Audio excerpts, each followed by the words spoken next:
Artemis Ii is a beginning. Okay, now It's is it going to working? inspire a new I don't think I'm going through generation. StreamYard, It's going so. to uncover science. It's going to serve as a pathway to places that we have never been before. And to meet more people of Artemis, you can head to the link we're going to put up on your screen there. Just, again, really nice to see all the faces that have put in the work, the time, the hours, the dedication to get us to today. Yeah, so many professionals that worked so hard on this mission. And what was really fun to see is, you know, we interviewed Taylor Hose, closeout crew lead, as he said, and that's who we are now seeing inside of the White Room What the as heck they is are going on? getting ready to close out Orion. Having all kinds of fun and today. Close one of two hatches. We have the side hatch of the crew module Should as have done well the as test the before. launch abort system hatch, correct? Yeah, the astronauts are in the capsule. They're ready to go, and now the White Room is very busy as they're getting ready to close both of those hatches. That's a great shot right there where you can see them. Almost looks like they're doing that hatch seal inspection that we talked about.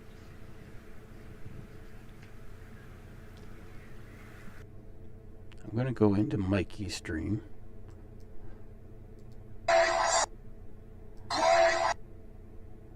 So let's keep on moving here. Yeah, so what else? I do have the multiplications, if you want to call them that, for that laser test because people were asking for that. Okay. Where did they go here? So I can post those. Maybe I'll post those on my posts. I have the approximate numbers. I don't even know how to say them, but I got Google, the AI bullshit, to give me the actual numbers, the layout as what the supposed curvature is supposed to be, what the numbers, what the elevations, what the whatever you want to come up with. First of all, Google is confused. They are suggest that there is a horizon that I'm supposed to be looking at when I'm doing a laser test. There is no horizon between me and 100 miles away. If there was curvature, yes, there would be a horizon. The horizon, if we got two people standing here and here on a curve, and you're shooting a laser, yeah. Due to, what is it? I love how they say, what is it? What do they say?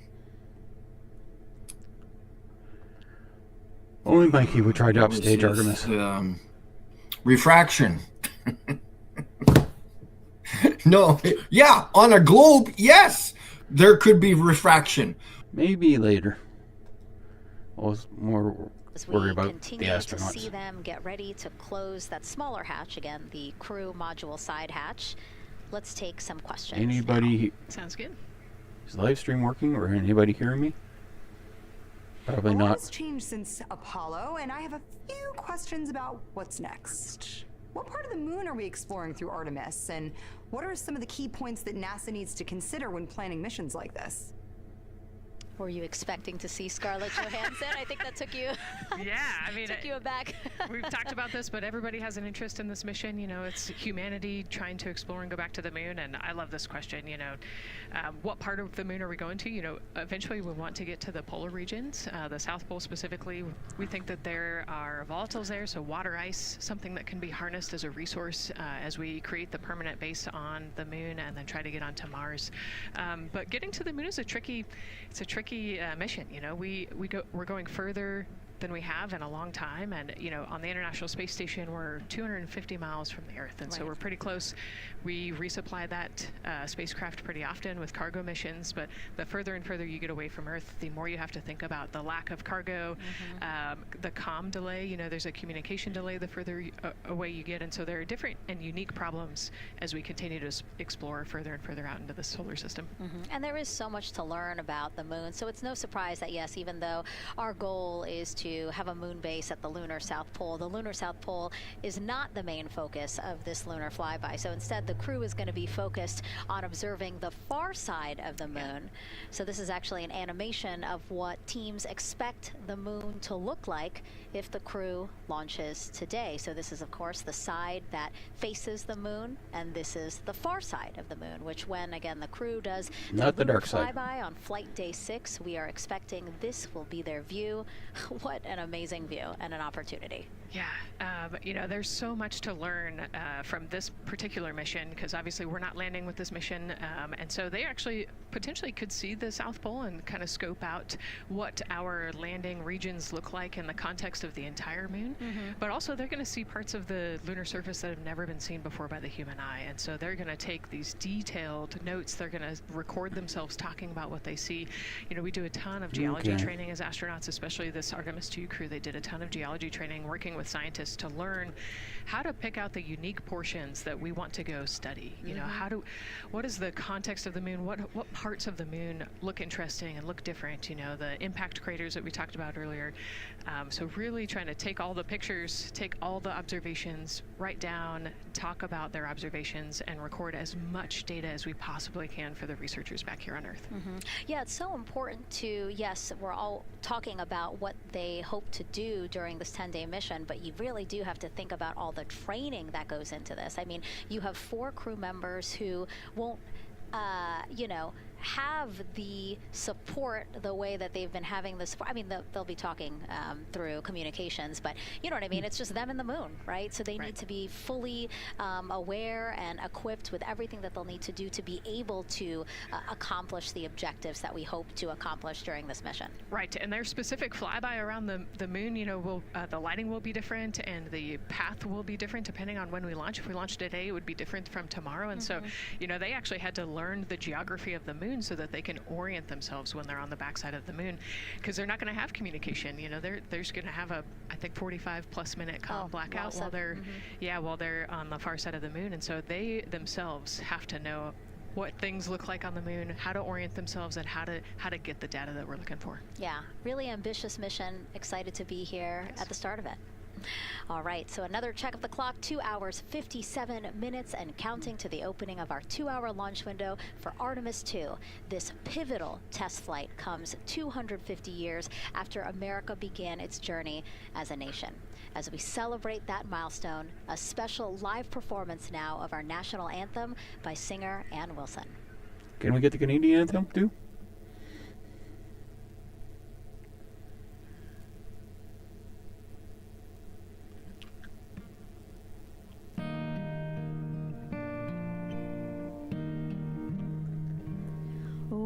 Say, can you see by the dawn's early light what so proudly we held? I'm just gonna check something. At the twilight's last gleaming, whose broad stripes and bright stars through the perilous fight, o'er the ramparts we watched, were so gallantly streaming, and the rocket's red glare, the bombs bursting in air, gave proof through the night that our flag was still there. Oh, say does that star-spangled banner yet wave o'er the land of the free and the home of the brave?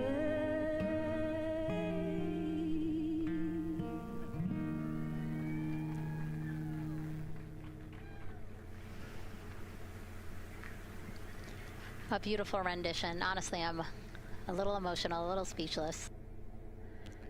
Okay, sorry, I just got to test something.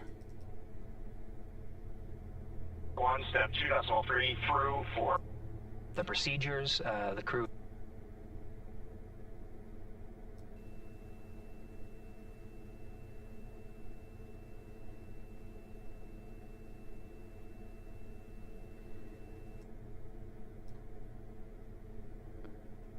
So it wasn't recording on my end either.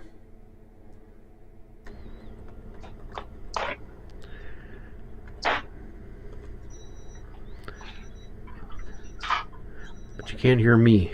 Okay, I eventually got it working. So, sorry. Anybody listening? Yeah, that was gorgeous. Yeah.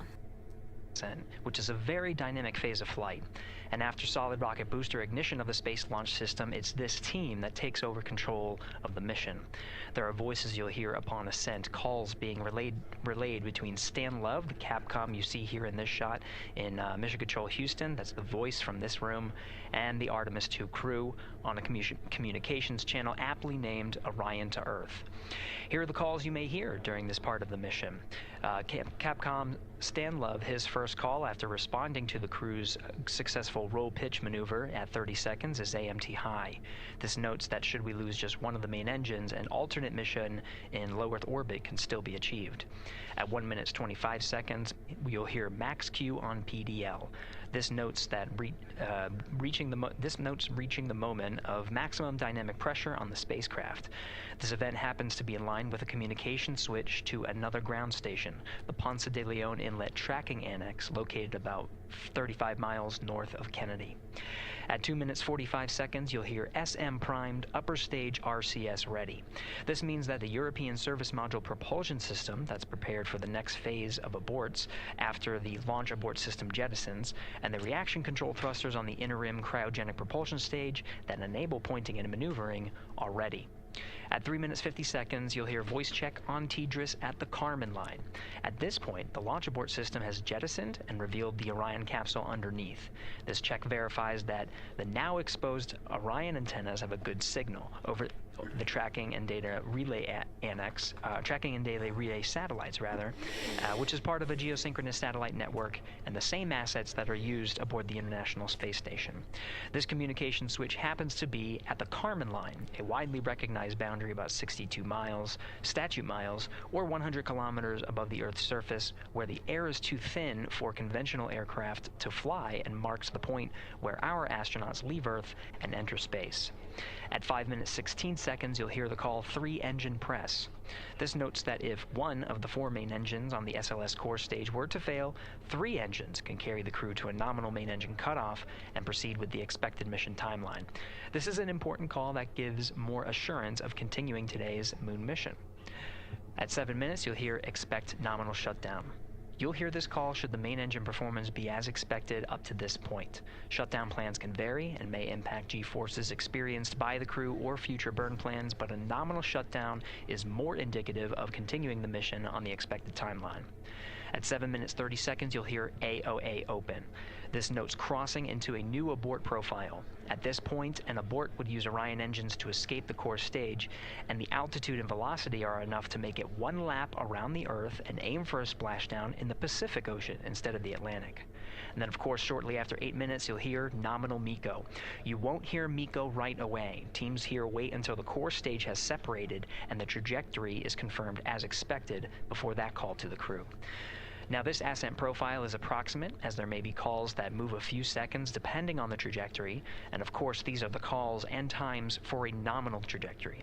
Teams in this room have been training extensively to prepare for any and all scenarios, and they are confident and ready to take this crew into space today.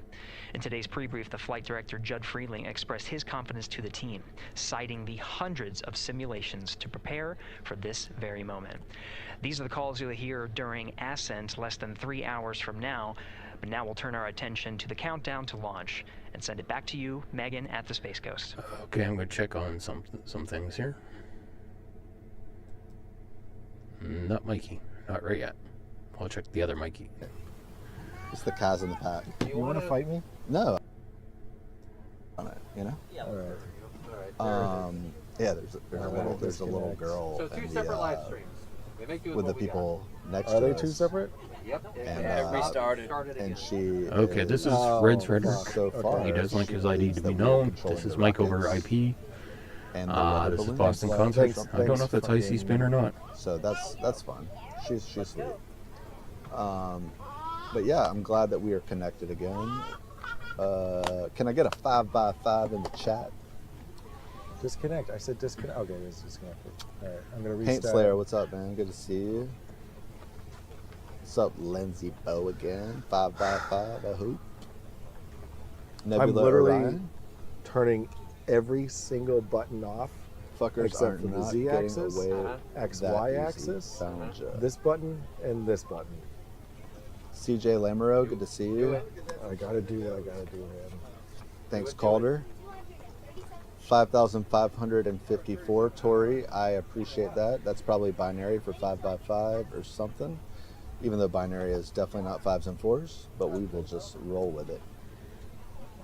Cody's asking, how far are y'all from the TV cameras and such? They have about the same angle as you, but probably like 10 miles from the pad. I don't know the answer to that question. The Orion, oh yeah, Abarak said the Orion hatch is closed.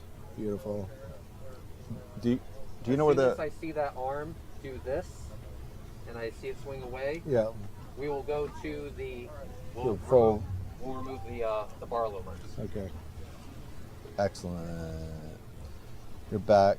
Appreciate it, Will Panties. Everyone in chat is trying to launch their own rockets, and then clothes aren't helping. You know what? Clothes never help. They just get in the way, right? Oh yeah. Nebula Orion, see the helium hose. Yeah, that's a big balloon. Yep, that's exactly right. It's a big balloon. Just saw a pic of a friend of mine, Jeremy Hansen, Jelly. For your whatever VE stands for, bififes. Okay. I'm not picking it up, but I am vibing with that DP. Also, Reds wanted you to know to fuck off. I don't know if you caught that earlier. We were having issues, but he said that you probably would say the same thing. So I trusted that you guys have some sort of thing or something. I'm not sure. Mr. Gustafson, Epic Stream, thanks guys. Yeah, dude, this is awesome. I'm just so I mean, honestly, I appreciate being a part of this. This is a lot of fun. They came down from I appreciate Massachusetts. you, Spin, for fucking taking the reins. Oh, so that is IC Spin. I mean, I thought I 4.5 recognized the hours, voice. dude, that's like Thanks so that's much. not even 2 full movies, right? Like, there's no excuse. By the way, Calder, where the fuck are you, bro? You're only 2,000 miles away. Yeah, There Calder, is you could have no gone on a excuse. flight. You didn't have to bring anything other than the clothes on your goddamn back. Fuck off, Calder. Dude, like Calder, if you make fun of Mikey Smith for doing the work and you don't do the work yourself, then I don't even know if you should be following me. Are you even a fan, a real fan? I'm not convinced Calder's real. I've never seen him in person. Yeah, well. I'm just kidding, Calder. By the way, Reds, DP told you to fuck right off also. Just wanted you to know. Okay. Can you tell him that he is a ray of sunshine on a cloudy day? Yeah. DP, how do I say? Ain't no sunshine when she's You make my gone. ass clap, is what Reds wanted me to tell you. What does that sound like? I'm sorry. It's like a... It sounds Hey, a lot if you want to like get mic'd up at any point, man, you're welcome. Yeah. All right. Okay, they're just goofing off right now.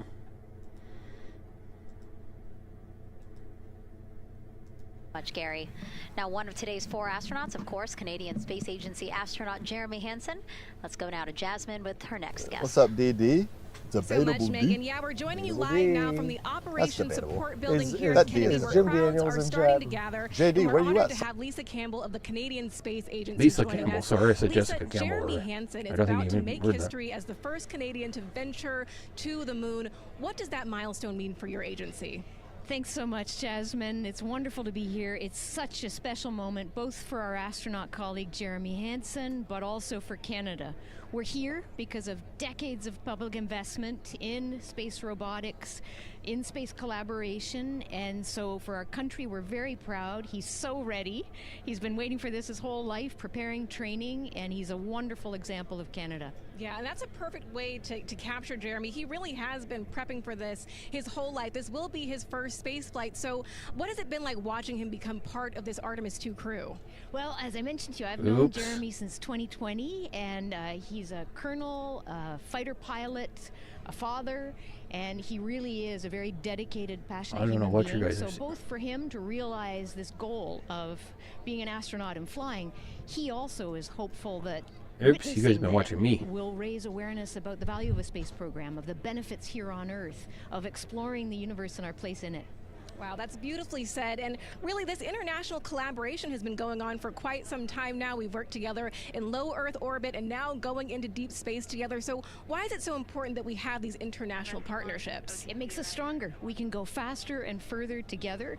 Canada is one of the original signatories of the Artemis Accords, and Canada and the United States have been partnered for more than 60 years in space. Wow, that is phenomenal, Lisa. And this really is a team effort in many ways. We also have Jenny Gibbons. She'll be listening in on Capcom. What is her role going to be like? So Dr. Jenny Gibbons has been training all along as the Canadian backup with the Prime crew. Last night, she was in the Orion capsule checking out all of the communications, making sure all of the systems test out. 2.5 hours until the window opens. And then she will be among the first lunar Capcom, helping the astronauts navigate during their mission. Wow, Lisa, that is so exciting. Any final words for the nation of Canada before today's mission? Just, we are so proud, so excited, and we can't wait to welcome Jeremy home. Fantastic. Lisa Campbell, thank you so much for being here today. Thank you, Jasmine. Of course, and with that, let's get back to NASA's Megan Cruz. And right now, go ahead. Ma'am, CBA press has been completed. Did you see any drop in pressure? And MS1, we saw just a little bit. It is just over 2,600 now. Copy. Thank you, ma'am. again, a call out to mission specialist Christina Cook. Again, it was her responsibility to monitor the pressure on the counterbalance system that will help open the side hatch. And she did report a drop in pressure, but it seems like it's within nominal limits. Right. They might have had a small drop, but you know, we have a starting pressure and an ending pressure, and as long as the difference isn't too high, then we will take that, and the engineers know exactly what they're looking at for in terms of that delta pressure. And so again, that milestone on the checklist of things that have to happen before they launch today, that is complete. The crew, again, still inside comfortably as the closeout crew team work to close the side hatch.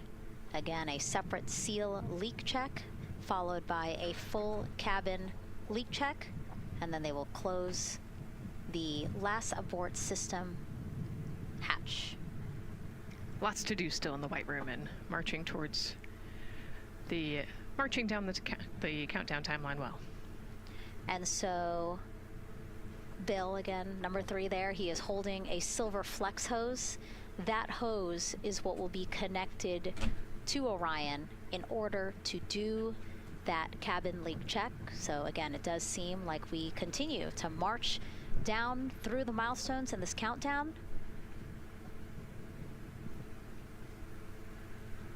Hopefully lifting off today within our 2-hour launch window that opens at 6:24 p.m. Now, right now, people inside the Kennedy Space Center Visitors Complex are learning about this mission. There are great exhibits there about the rocket and Orion, and of course, our Megan Carter with the moon board. All right, Megan and Nicole, yeah, you mentioned that checklist before launch. That checklist is going to continue during the mission, as well as there are several vital objectives that we are hoping to accomplish with this mission. So we've talked about the rocket, we've talked a little bit about Orion. Obviously, during Artemis I, we had that test flight, and there were no humans on board. That is our one big difference for this one, and we are going to have that crew this time. So what are they going to be up to during this mission? Let me tell you just a little bit. Now, for our Artemis 1, like I mentioned, we were really focused on the SLS, making sure it had the power and capabilities that we needed. We were also checking out the Orion spacecraft in deep space environments, making sure that it was good to go. Now for Artemis 2, we are going to be taking the testing for Orion to the next level by adding that human component. So those test objectives are going to start even before launch. Like you mentioned, they are out there making their way through that checklist. But these objectives are going to start now, and that includes safety. So one really great example of safety is going to be something called the egress baskets. They're out there in the spacecraft, obviously, and should a situation happen to come up, they are going to have something called the egress baskets they can get in, and those are going to zip line them essentially down to the ground within seconds to safety. Another great example of those safety procedures are going to be the LAS, or the launch abort system that I mentioned earlier. Just a reminder, that's the one that can pull the crew and capsule away from any danger within a few minutes of into the launch. Now, those are just a couple quick examples, but our recovery teams have been training extensively, quite a lot, to make sure that they are ready and prepared for any challenging situation that could possibly arise. All right. Several other objectives that we are going to be looking at are also going to be communication checkouts. That is going to be vital. I know we talked a little bit earlier about all the maneuvering that they're going to be able to do, but we want to make sure that they have full communication ability from space to ground so that we can fully support them here. We are also going to be checking out those life support systems. Obviously, we've talked a lot about the service module and what it is going to do for the crew, but we want to make sure that those life support systems are fully functioning, obviously, before we send them farther into deep space. That's going to be critical for them. So on top of being able to maneuver the spacecraft and check everything out, we are also going to be making sure that everything is fully functioning. So as you can see, big part of this mission is to make sure that the spacecraft, the hardware, and all the operations are working, and that the data is going to make sense. And speaking of recovery, we are also going to have the opportunity at Splashdown to recover that launch or that flight data, and we're going to be able to take that back, analyze it, and make sure there are if there are any enhancements we need or changes we need to make before our next missions, we'll be able to do so. So lots to do. They're going to stay very busy, obviously. And with that, I will turn it back over to you, Megan. 2 hours, 25 minutes and counting, and the crowd, check it out, continues to grow at our Banana Creek viewing location. They will have a great view of launch, and we will go back now to Leah Martin, who's standing with her next guests. Hey, Megan. Yeah, we're surrounded by thousands of people, some here local from the Space Coast, but we actually have quite a few people who have traveled a pretty far distance to be with us today. I'm actually joined here by a group from the International Space Station Ambassadors Program who have come from all over the globe. Saku, you're here from Japan. You've come, Val, from Mexico, and then we have brother and sister Cosma and Jesco here who are visiting from Germany. You actually told me that you participated in the NASA Rover Challenge in Huntsville. How was that experience, and how is it kind of participating there in Alabama and then being here today? So it is an amazing experience because you meet so many young people with visions, with dreams, with ideas which inspire you and motivate you. And it's even better to be here now to see the SLS launch because we are going back to the moon, and that's what we're working for. Absolutely. And, you know, the Artemis missions, we talked a lot about the Artemis Accords and this being an international effort. You were actually telling me, Saku, that you're interested in becoming an astronaut with JAXA, pursuing your PhD to be able to do that. Tell me a little bit about that. Yes, actually, I applied for the Japanese Aerospace Agency, the astronaut selection like 2 years ago, and then I didn't make it all the way, but I'm still working on it, and hopefully I can be at the launch pad sometime, and then I hope to go back to the moon and Mars, and yeah, I'm working on it. Absolutely incredible. And Val, you're here from Mexico. We were talking a little bit about women in space. This is a team who, you know, is predominantly made up of women. What is it like knowing that Christina is on that rocket right now, about to be the first woman to travel around the moon? I think that's such an amazing news. It's just so inspiring that we are taking the first black person and also the first woman to the moon. It's just the first step in humanity and a big step in equality as well. Megan, a lot of excitement here, not just in Florida, but from around the globe, and we're keeping our eye on that rocket, and we're ready to see it lift off. Thanks, Leah. Yeah, a lot of excitement, but also a lot of inspiration. Again, this is part of, or a big part of the reason why. 130.6. Good readback. Aux 1 voltage 131.3. I copy 131.3. Again, those numbers you hear, they're referring to specific steps in the launch countdown that the crew have to step through in order to get us to launch today. And so we were saying, yes, inspiration, a big part of why NASA does what it does. We want to go together and we want to explore together to learn more about ourselves and here on Earth. Yeah, humans, I think, naturally want to explore, and so going together, like Lisa said earlier, we're going to go farther and faster than we possibly can alone. And, you know, what a way to celebrate that today. Yeah. Going back to the moon in the first time in over half a century. And we have that great shot there in our Sun. Asked him to send what the forecast. Oh, that's for Aurora. Damn it, Calder. What an idiot.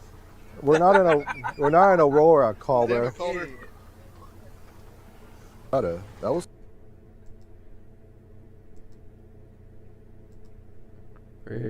small box of the rocket on the pad, and at the very top there, our Artemis II crew.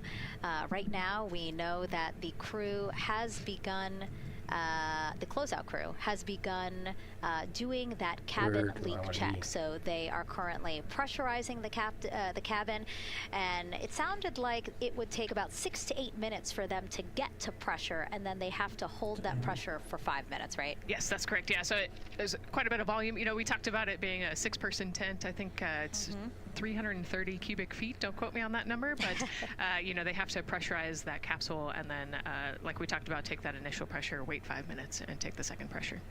Yeah, and then it takes about 6 to 8 minutes again to depressurize the cabin. So this process will take a few minutes. Ascent switch configuration complete. OTC copies. Thank you.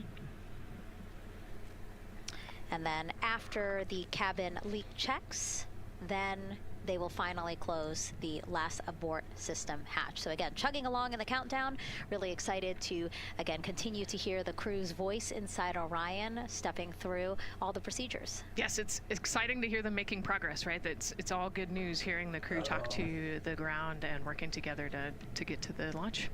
And what I think is really cool is that this is the first time NASA is going to have astronauts in low Earth orbit, but also I think I know what's deep going on space there. at the I'm moon. looking at my. So here's a message from some of the crew aboard the International Space Station right now.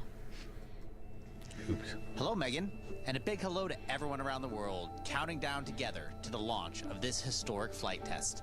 If we weren't in microgravity, we would also be on the edge of our seats. Here on the International Space Station, all of us are honored to have the chance to wish our fellow explorers Godspeed. Throughout human history, the moon has sparked our imagination, curiosity, and wonder. With our return to the moon, we're not only going to be learning about its history, the history of our solar system and of our planet, but also about our place in the cosmos. We are so proud of the Artemis team and so excited for what you will see and learn on behalf of all of humanity during your trip around the moon. As we push the boundaries of exploration and expand our knowledge with scientific discovery, we advance our collective civilization together as one. Test flights are crucial to the mission of exploration. We all learn in test flight schools that the more challenging the missions are, the more incremental the tests should be. This Artemis II mission is one more increment on the way to further exploration. Thank you to the crew, our friends, for your dedication. And from the entire Expedition 74 crew, thank you to all of the teams that had a hand in getting the Artemis II mission to where it is today. Back to you, Megan, as the countdown continues. Oh, I I love that so much. I just love seeing them there. And again, you have to remember the International Space Station is an orbiting lab. We learn so much there, and we're going to learn so much more from Artemis II, because this isn't just a test flight. It's an opportunity to learn more about the moon, deep space, and how humans can live and work so far from home. So here are some of the science objectives that NASA hopes to accomplish with Artemis II. Artemis II is our return of humans to the moon, flying around the moon on board Orion. But along with that, we're doing a lot of great science. One of the exciting things about the Artemis missions to the moon is that science is actually a fundamental pillar of why we explore, why we're going, what we're doing in Artemis. I think it's incredibly exciting that not only are we testing the vehicle, but we're testing science on board. Science where the astronauts are conducting experiments, science riding along with the astronauts. We have astronauts looking outside the window and really observing the lunar surface. It will help us understand the deep space environment. It will help us understand how that environment affects our astronauts, our systems, and life in general. So deep space is a challenge for us because you have to leave Earth's protective magnetic field. Here in low Earth orbit, the crew members are protected from some of the harmful radiation.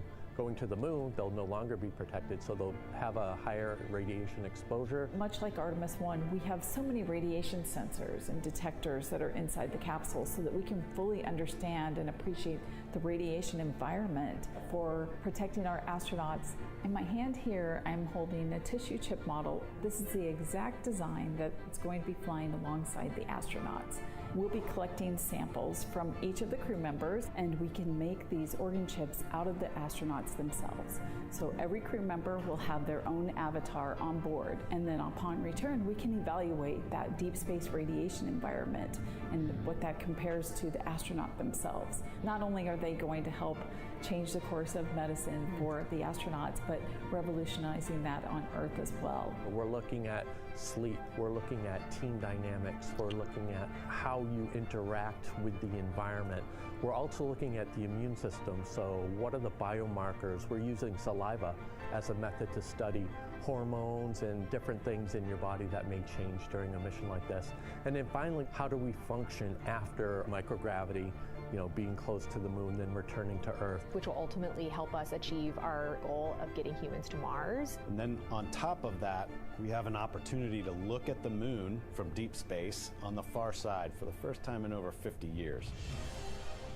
Having human eyeballs and brains back around the moon is going to unlock a new generation of lunar science discovery. The human eyeball is capable of taking in so much data in just a split second. They'll be able to tackle impact history, volcanic history. They'll be able to look at how the albedo, or kind of the shade and hue of the moon and the color of the moon, can tell us something about how that terrain evolved over time.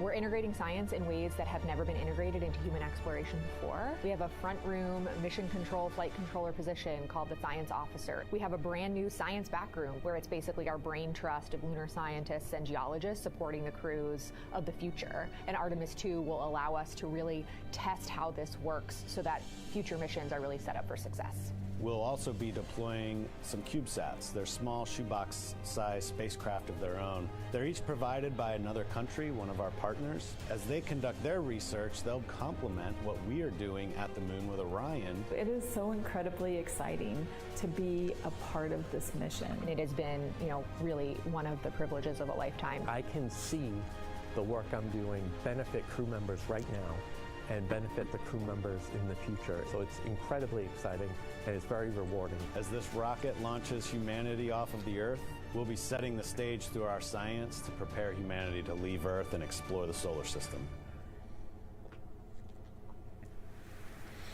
And what we learn during this and future Artemis missions to the moon will eventually get us to Mars. Here's Jasmine Hopkins again, now with Nikki Fox, Associate Administrator of NASA's Science Mission Directorate. Thanks so much, Megan. Yes, we're back on the balcony now, joined by Dr. Nikki Fox. Nikki, in this nearly 10-day mission, we are covering a lot of science from CubeSats to tissue chips. What are you most looking forward to learning? Oh my goodness, I think for me the most exciting thing is actually being able to interact with the crew while they are flying, doing this historic journey on the far side of the moon. They are going to be seeing pieces of the moon that no human eyes have seen before, which is really spectacular. It's going to be an interesting trajectory. Some of it is in darkness. Then at the terminator, so in darkness they'll be able to look for like impact flashes and things when micrometeorites pummel that poor moon. And then at the terminator they can see shadows and interesting things, which kind of gives you depth perception. And then of course in the sunlit, picking out everyone's favorite craters. Also, if we launch today or tomorrow, they will see a total solar eclipse from the Orion capsule. How cool is that? That is very cool. We are thrilled for this Artemis II crew to be able to see the moon in a way that we've never seen before. What is so unique about that far side? Why are we going there? I mean, honestly, it's just, it is unique. It's very different to the near side of the moon. The actual sort of terrain, the morphology, it's very, very different. And so it will be very exciting to see that as we're going past that. Absolutely. And Nikki, you know, we are performing a lot of science at the moon this year, actually, not just Artemis II. Can you speak to the commercial lunar landers we're planning to send? Yes, we are very, very proud of our commercial partners as they take our payloads for us to the lunar surface. And very excited. Next one up is Blue Origin's Blue Moon Mark 1 going. It's got some science on it. It's got the scalps that went on the Blue Ghost. So we'll be able to sort of look at that plume as it's coming down onto the lunar surface, and then also the laser retroreflector that will be the array that's up there too. So even on that first test flight, packing it with science as much as we can. Wow, Nikki, so much science. It's hard to keep track of everything. But the unique thing about Artemis II is we're sending crew. Can you speak to the importance of the human element of science? Absolutely. I mean, we can program, like we do with our beautiful rovers on Mars, we can program them to do certain things, and it's what we think we need them to do. When you have an astronaut up there, they can make that sort of like really unique split-second decision. The thing I'm most looking forward to is when they think they're going to be looking here, is hearing one of them say, "Oh my goodness, look over there." And I think that's just incredible about how we do that. Also flying our tissue chips with the astronauts, our Avatar experiment.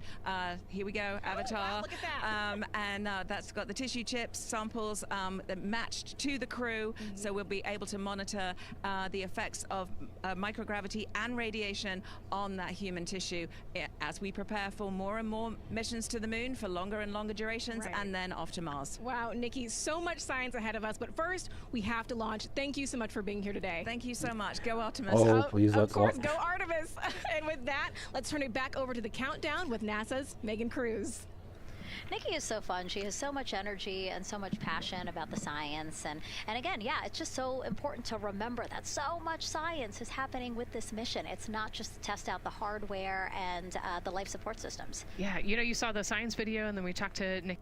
Man, there's so much going on, right? We talked a little bit about the lunar observations that we're going to do, and then she talked about made a really great point about the human eye can pick things out that a camera or a robot can't necessarily pick out, and so that's why we're sending humans. But also, we're not just doing the lunar observations.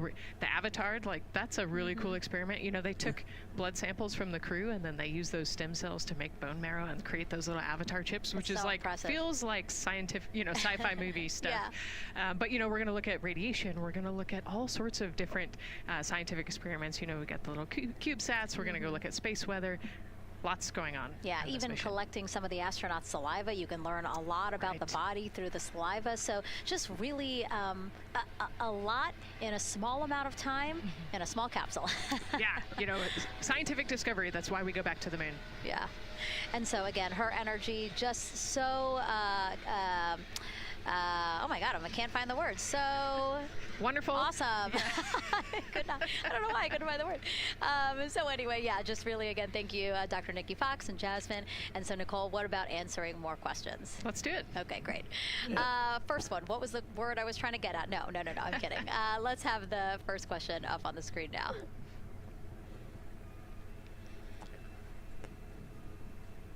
I know we got them. I see him being asked. And CDR O2 Sierra and Earth 1. Go. For your awareness, scrubber cycling is about to be restarted. Integrity copies.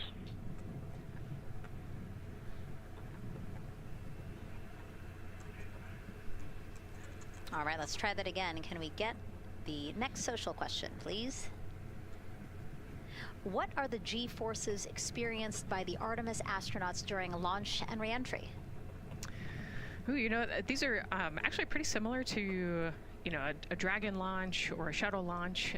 You know, we have to accelerate to get out of the Earth's atmosphere, and then, you know, we talked about the secondary burns that they will do to get away from Earth. But, you know, for me personally, it kind of felt like we got slingshotted off the Earth, is how I like to describe it. So, you Lost, know, you get set back unfortunately, in your however, seat, and the G I'm going to forces go are back into and your watch chest. them. And IDR OTC, you're on Earth 1. Go ahead.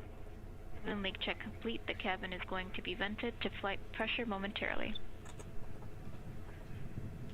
Integrity copies.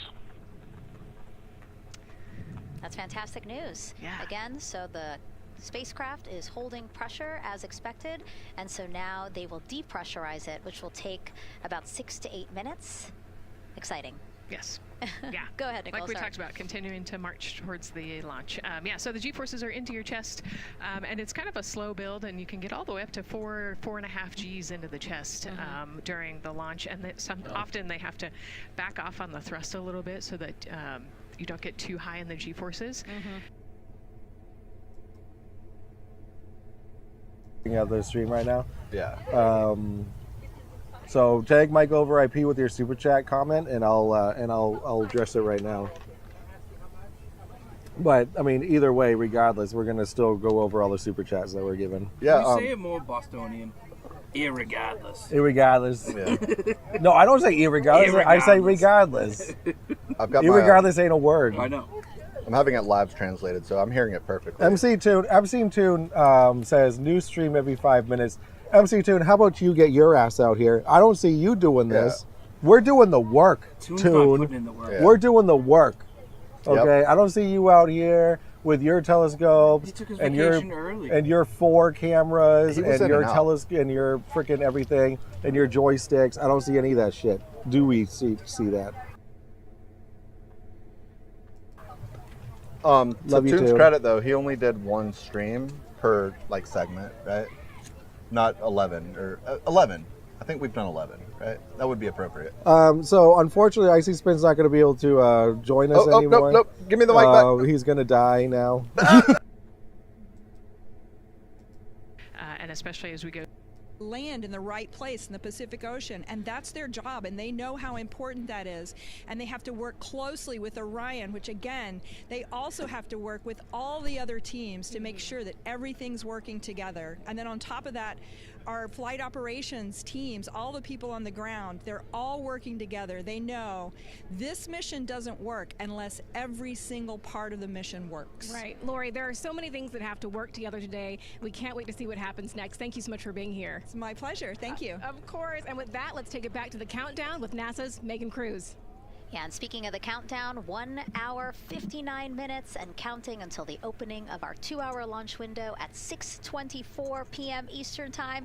This is a shot of Jetty Park. It's a nearby popular viewing location of rocket launches, and it is so great to see how many people are here. I mean, this is a Wednesday. Like, people had to take time off of school and off of work, but it's something that they felt like they wanted to do, to be here. Yeah, you know, I think just based on the chatter on the airplane ride yesterday, half of my airplane ride Oh, no here way, was really? they were coming to see the launch. You know, everybody's excited and traveling from all over the world to come see this launch. And it really is a great day. We had some sprinkles here in the crowd, but for the most part, I mean, it's just a beautiful day to witness history. It is, yeah, you know, a little bit of sprinkles, but for the most part, the clouds are staying away, and you can see the blue sky behind us, so hoping for good weather in a couple hours. Absolutely. And so Dr. Lori Glaze mentioned what we learned from the Artemis II mission helps pave the way to sustained human presence on the lunar surface. So what are the objectives of this mission to eventually accomplish that? Let's check in with Gary from Mission Control for more. Bugger. Thank you, Megan. Yes, the ascent teams are Well, here. at least I in found out Mission before Control launch. Houston, working through their steps to prepare for a go for launch. Right up here on the front board, we're watching the teams in the White Room work through their checklist and closing the hatch as we verify ours, working as one. We got 2 NASA hours team. before launch anyway, so. What Dr. Glaze said about working across the teams throughout the nation is true. It takes one NASA team to bring everything together and accomplish the mission objectives. The Artemis II is designed as the first crewed test flight of NASA's Artemis campaign, sending can you hear into them lunar talking space now? to validate systems, operations, and human performance ahead Sorry, I of wasn't more paying attention complex to lunar StreamYard. landing missions. NASA has identified an extensive list of mission and flight test objectives that serve as a checklist to verify the capabilities needed to land humans on the moon. For the Artemis II mission, there are 5 overarching priorities that cover the mission and flight test objectives. First is, of course, the crew. As the first crewed mission inside the Orion spacecraft, this mission serves to demonstrate the capability of safely sustain the flight crew throughout the mission, including launch, the deep space component, and return. Number 2 is systems. This mission brings it all together to validate the performance of all ground and flight systems needed for a long-term lunar campaign, from launch infrastructure to spacecraft operations in deep space. Third is hardware and data. We'll be gathering performance data as much as possible over the Deep Space Network, but we also aim to retrieve onboard data and hardware after splashdown to gather additional insight and improve future Artemis missions. I'm getting rid of you, Fourth Mikey. is emergency operations. The crew and flight control team will be testing emergency systems such as abort procedures, rescue operations, and contingency responses. During the flight, astronauts will rehearse a number of these procedures to ensure that in the event of a real emergency, the planned procedures and operations are sound. And finally, there's subsystem validation. Engineers will be verifying subsystems across the board to ensure reliability across life support, propulsion, avionics, and navigation systems aboard the Orion spacecraft. Human spaceflight is a complicated endeavor that requires precision and confidence across all disciplines. You may hear the phrase human space.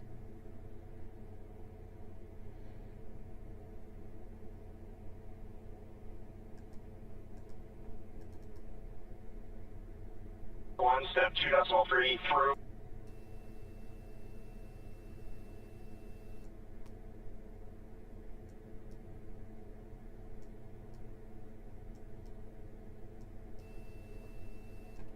In Mission Control Houston, and we continue to monitor the countdown to... Should be able to hear me now. Okay. What's going on? Oh, well.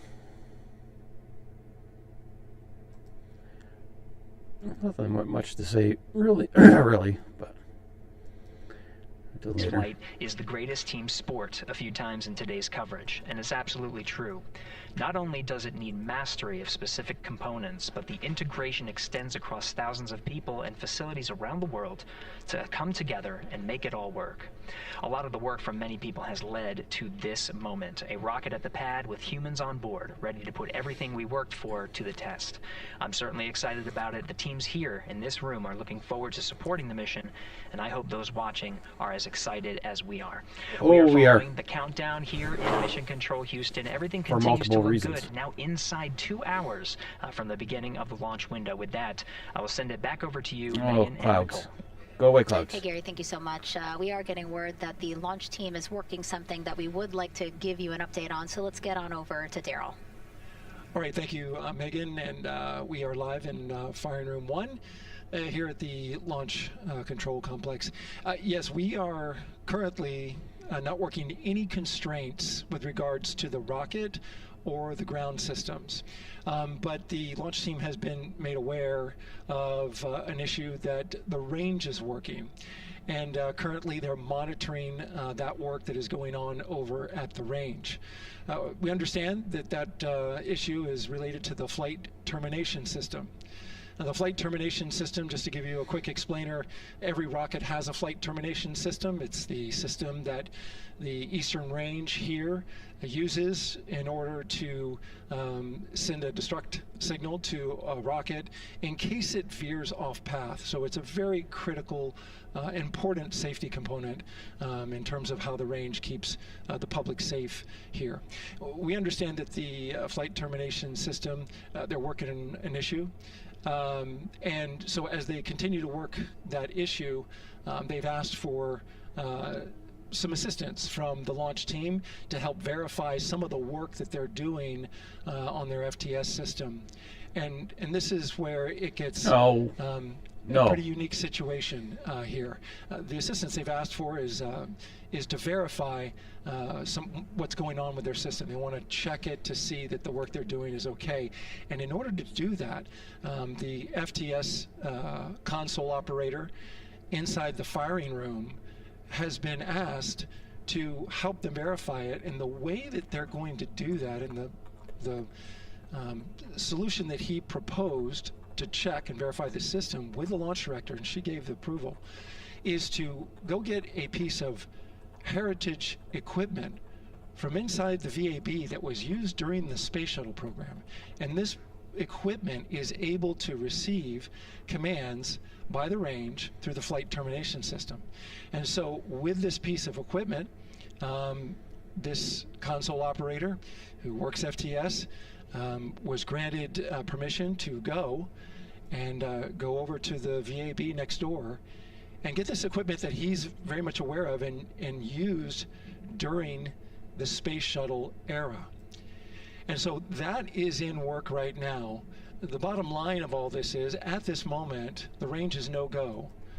But that is not stopping us from moving forward in the countdown. We can continue to process and work the countdown. The closeout crew will continue to do their work, and the launch team will continue to do their work as well. But we'll keep you updated on what happens in regards to, as far as my understanding goes, a pretty unique situation here with trying to bring resolution and kind of help out the situation that we're seeing at the range right now.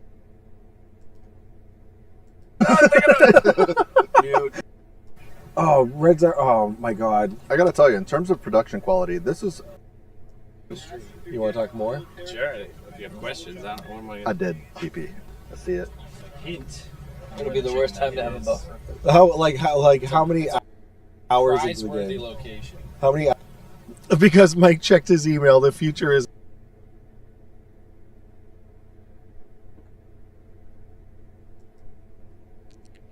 So there appears to be an issue with the flight termination system. They're looking for a piece of equipment. So. And that's the latest here from the firing room. We'll send it back to Megan and Nicole out at the host desk. Thank you, Daryl. Yes, very unique, but I think it speaks to the ingenuity of this team, right? To say, hey, we have this equipment at the VAB. Why don't we leverage it to try to solve this issue and work it? Yeah, what a great example of human creativity, right? We know this thing exists. Let's go solve this. Because Mike checked his email. The future is now. Fuck off, DVD. March down the countdown.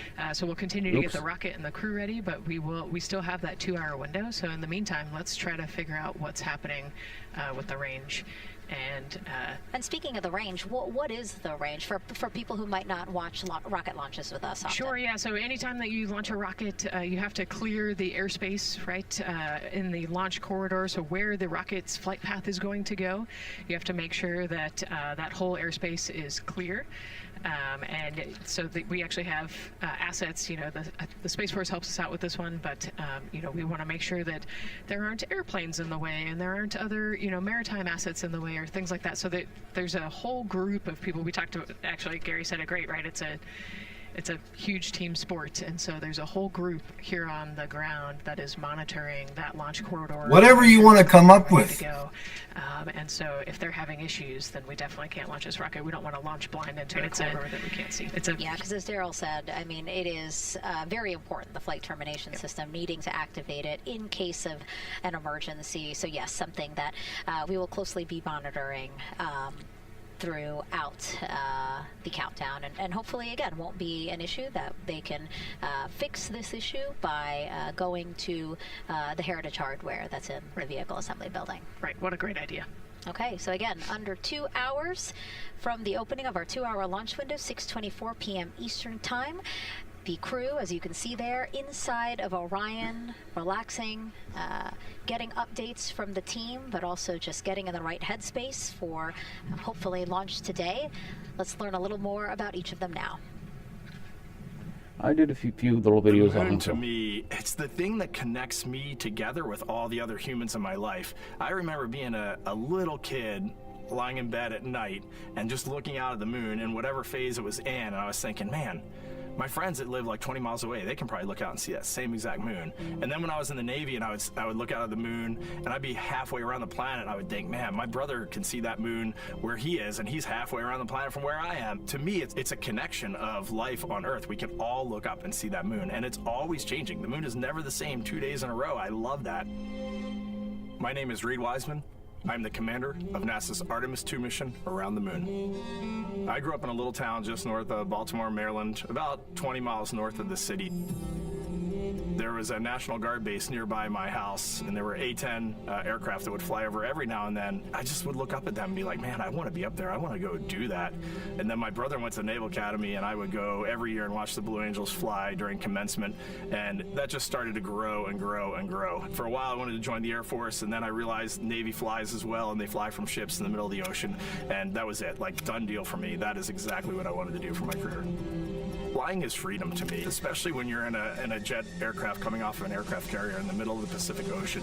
Nearest land is over 1,500 miles away, so when you come off of that aircraft carrier, you are truly just alone with yourself out there. It is a magical experience to be out there all by yourself in an aircraft over the Pacific. Just it's free.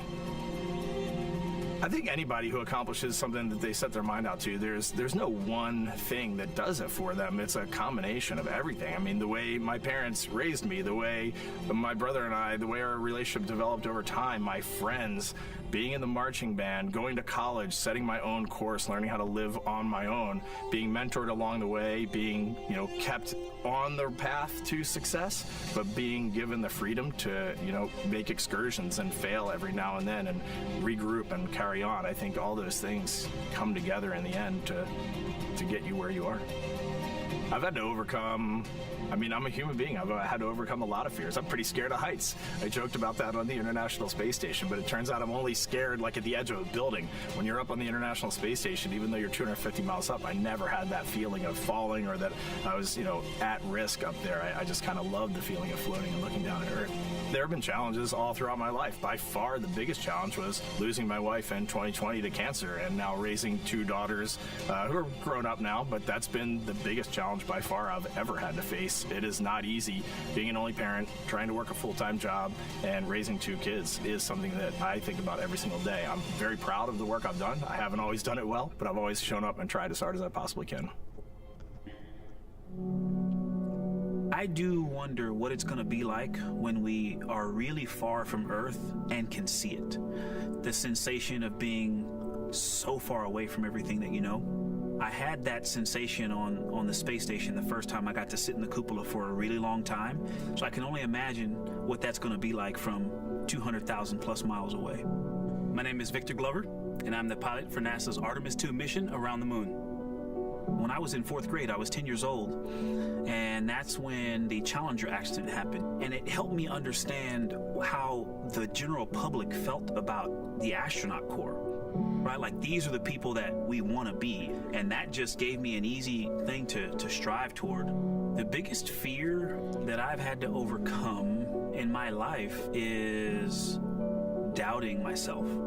Going to college when no one in my family had gone to college was a huge risk. I had more confidence in my athletic ability than in my academic abilities. I could play football with those college students that I saw on TV, but my classmates that I saw in the lab and around the University Union, I didn't know if I had what they had. I think addressing that self-doubt was a part of, swinging for the fence and trying to go get an engineering degree, not just go to college, but get an engineering degree and then go do something challenging and technical like flying. Apollo is known for sending humans to the moon. Artemis has an opportunity to continue the Apollo story, but I actually think it's important for this story to stand on its own. Artemis is a new program, and we're trying to do new things, and it's great to compare and contrast. When you look at our spaceship, you can see parts that were designed, built, and integrated in another country. When you look at our crew, you see that our crew is international. There are also men and women, and I just think that comparing and contrasting makes the story story even richer. The piloting role specifically, I will have an hour and a half or so where I get to fly the spacecraft by hand. We haven't flown that many spaceships, and so the ability to fly one actually in space on a test mission is just a really unique opportunity. I can't tell you how I'm going to feel when we fly by the moon and see the moon up close and the Earth from 250,000 miles away, but I don't use the word excited because I'm focused. You know, what we do, this is very serious and it's very risky, and we are all intimately familiar with that risk. And so if we go out there and we're successful and we can pass that baton on to Artemis Ii, that's something to really be excited about.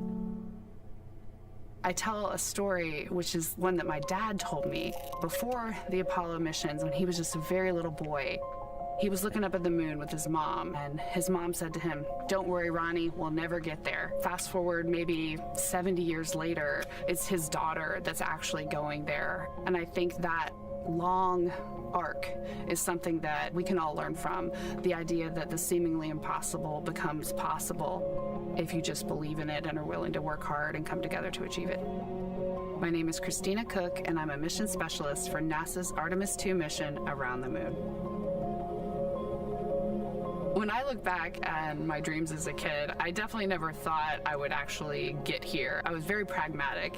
Even though I'm a dreamer, I knew that the odds were way against me again, so I might as well do something I'm loving in the meantime. I definitely loved science and math in school and, did pretty well in those things, but I also loved being active. I was always outside. I loved things that made me feel small. I loved looking at the night sky, oftentimes between the pine tree branches, or I loved the ocean. North Carolina also has mountains, and when we go there, I just loved the vastness of all of those things. I loved how they made me feel and what they made me think about, and the vastness of the universe and how much out there was to learn.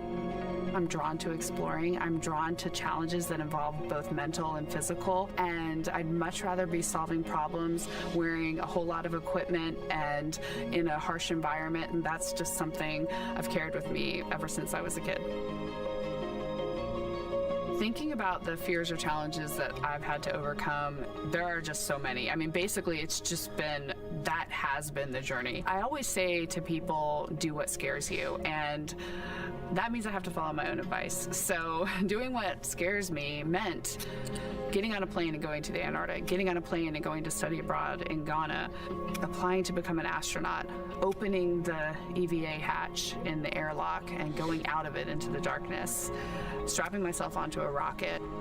And so for me, I think that no matter what the challenge, recognizing that if people believe in you and you believe they believe in you, the challenges seem always a little bit easier. To me, the moon, it represents history. It is a witness plate. Everything that's ever happened to the moon is still written on the moon. Every single person has looked at the moon their entire lives. We see the same moon. That's something really special. It's just the epitome of a symbol of something that's in each of our hearts, but that's also represents exploration and reaching. I have this very distinct memory of seeing an image of an astronaut standing on the moon. It's burnt in my brain because I went back to it so many times in my childhood, and I would look at that image, and I know it had a huge impact on me that humans had walked on the moon. My name is Colonel Jeremy Hansen. I'm an astronaut with the Canadian Space Agency, and I'm a mission specialist on NASA's Artemis II mission around the moon. My elementary school years, I grew up on a farm outside of London, Ontario. I spent as much time as I could with my dad on the farm. I learned the value of hard work, for example. If I wanted to go to work with Dad, it was going to be a long day, and I was going to have to not complain, or I wasn't going to get to go the next day. I had a treehouse. I had a vivid imagination, and I changed my treehouse into a spaceship. I made all these dials and controls. I had circuit breakers for switches that I found in the barn, and I was exploring space in my imagination. The most important thing I did to get to where I wanted to go in life, which was flying fighter jets and eventually becoming an astronaut, is I shared those desires with other people. And it turns out, just like you don't go to the moon on your own, if you could, I would have done it a long time ago in my treehouse as a kid, you have to go as a team. I think the biggest impediment to achieving my goals was, of course, myself. And I think that's a common human experience. There are many times where just little things would get in my way, and my immediate interpretation of that was, well, now that goal is out the window. You know, people must have lifted me back up, and somewhere in the back of my head, that persistence came through. And I think that's a common human experience, to doubt ourselves. I've come to this, I guess, realization that I believe that we all have gifts to contribute, and the goal is to figure out how to use your energy towards adding positively to humanity's existence on this planet. But I love it when humanity sets big goals, like sending humans to the surface of the moon, with an eye to eventually going to Mars. Because when we do that, we bring together genius from not just even in one country, but around the world.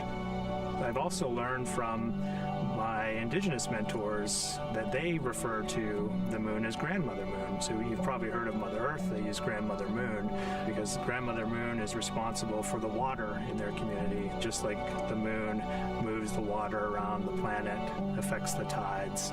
And I think that's a really beautiful thing for us as we go back to the moon, to think about all the different cultures around the world and how they view the moon differently. And that's really neat because we all share that same moon in the night sky. Okay, just under 100 minutes left, about 98 minutes left till the window opens.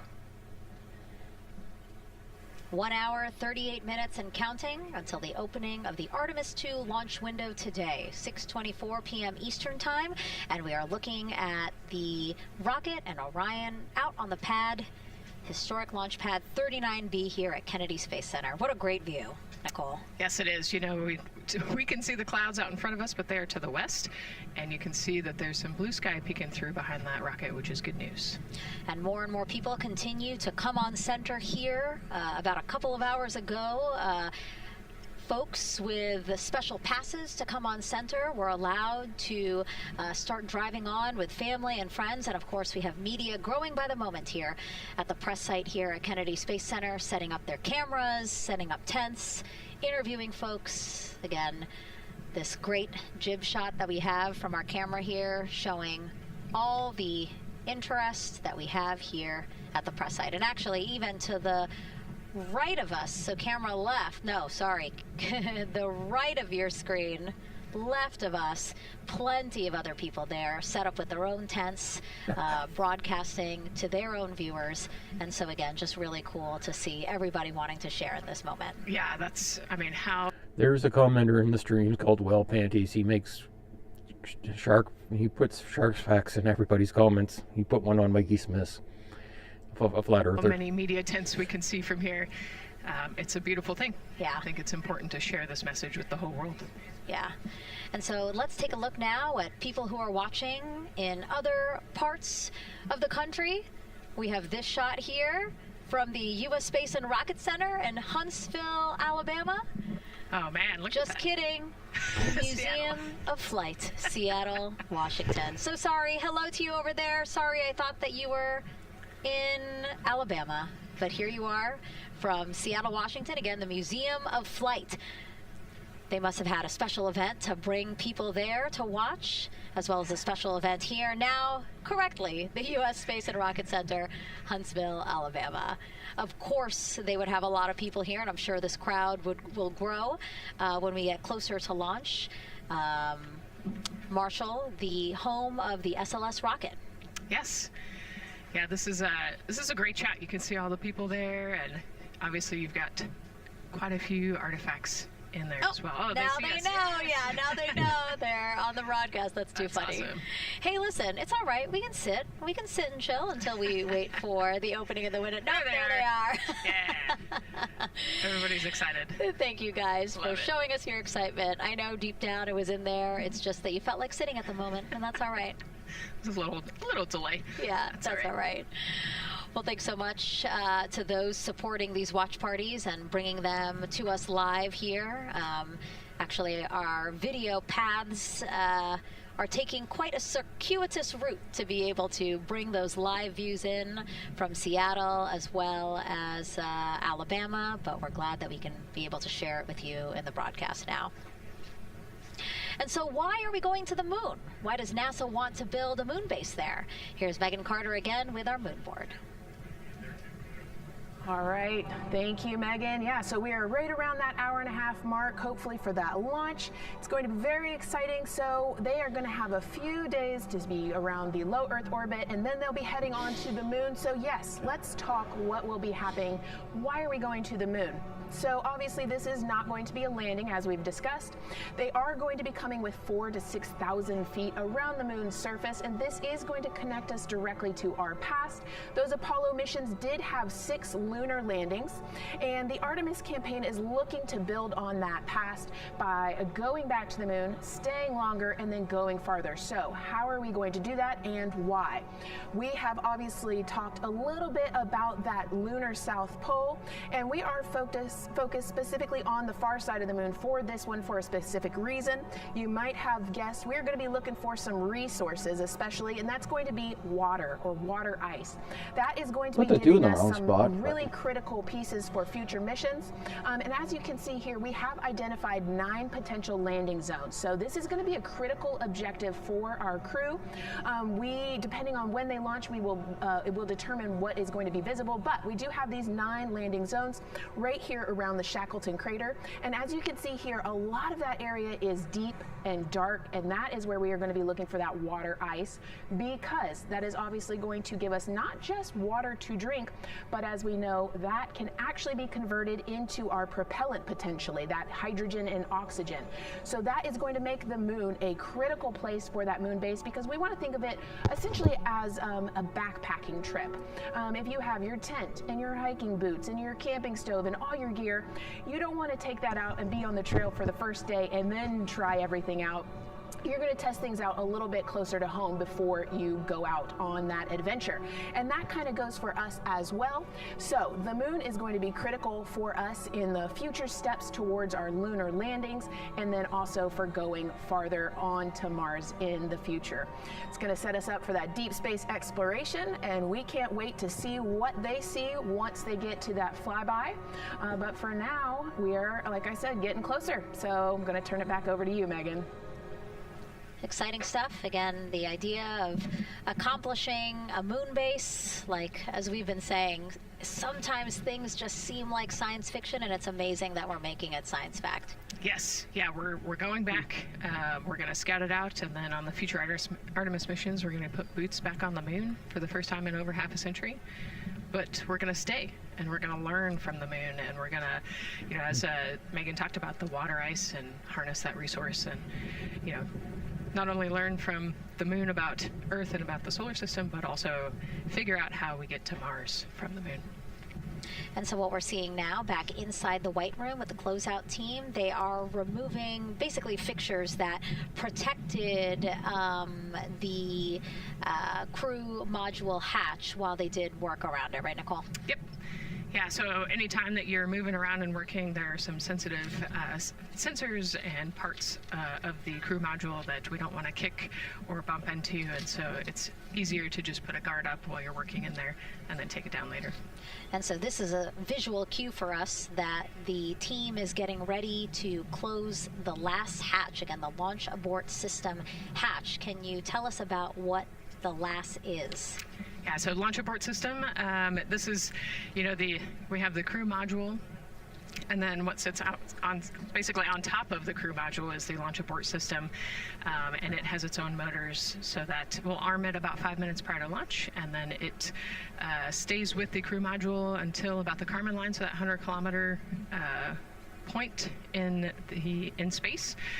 Once the crew could safely get to orbit, it will actually be jettisoned, and the crew module will then be exposed. So this is just a safety mechanism that stays on the outside of the crew module, and then as they monitor the attitude and the thrust and all sorts of all sorts of different data points to make sure the crew is safely getting to orbit, And once they are safely to orbit, then we will get rid of that launch abort system. Not even this to And it go. looks like they're putting all these parts that they're removing from around the crew module hatch into a bag because they have to take this out with them once they leave the pad, right?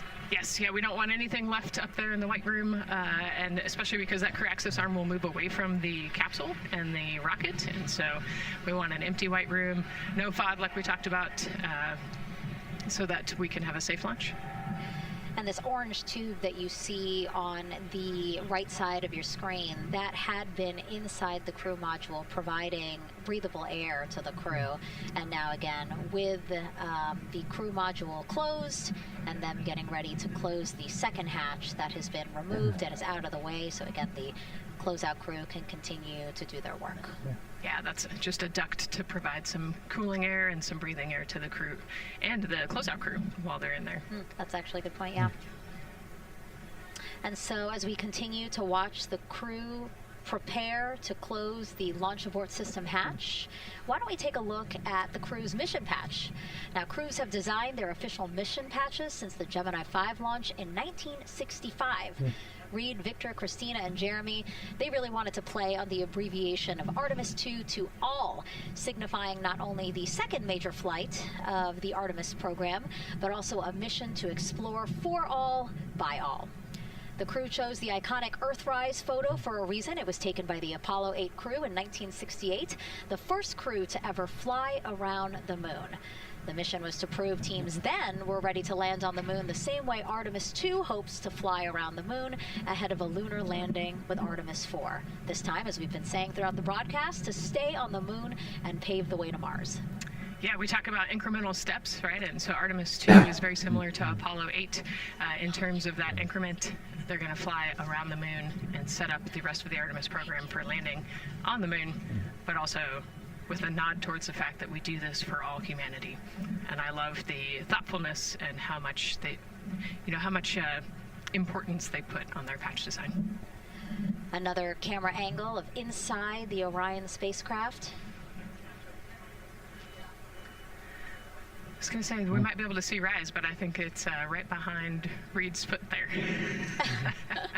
And so to orient people again, so basically we have Christina in your upper right-hand, Christina in your upper left-hand corner. Then you have Jeremy below her. And then the feet you're seeing, those are Reed's feet. And then next to him, the upper right-hand corner, that is Victor, who's unfortunately hidden by Reed's feet, but again, that is the orientation of the crew inside Orion right now. Now, earlier this week, the crew got to stick their patch on a wall just outside the suit-up room. You can play that video there now. You can see that crews have been doing this as part of a pre-flight tradition again. Wow, Reed just making sure that thing won't come off. And so now Victor is signing there, followed by Christina, and then Jeremy. That's a fun tradition, and your patch is up there too. It is, yeah, ours is on the left-hand side there. Yeah, it's a fun tradition. This is a really fun day too. They did this a couple days ago, but it's just another step that makes it a little bit more real that you're going to be launching soon.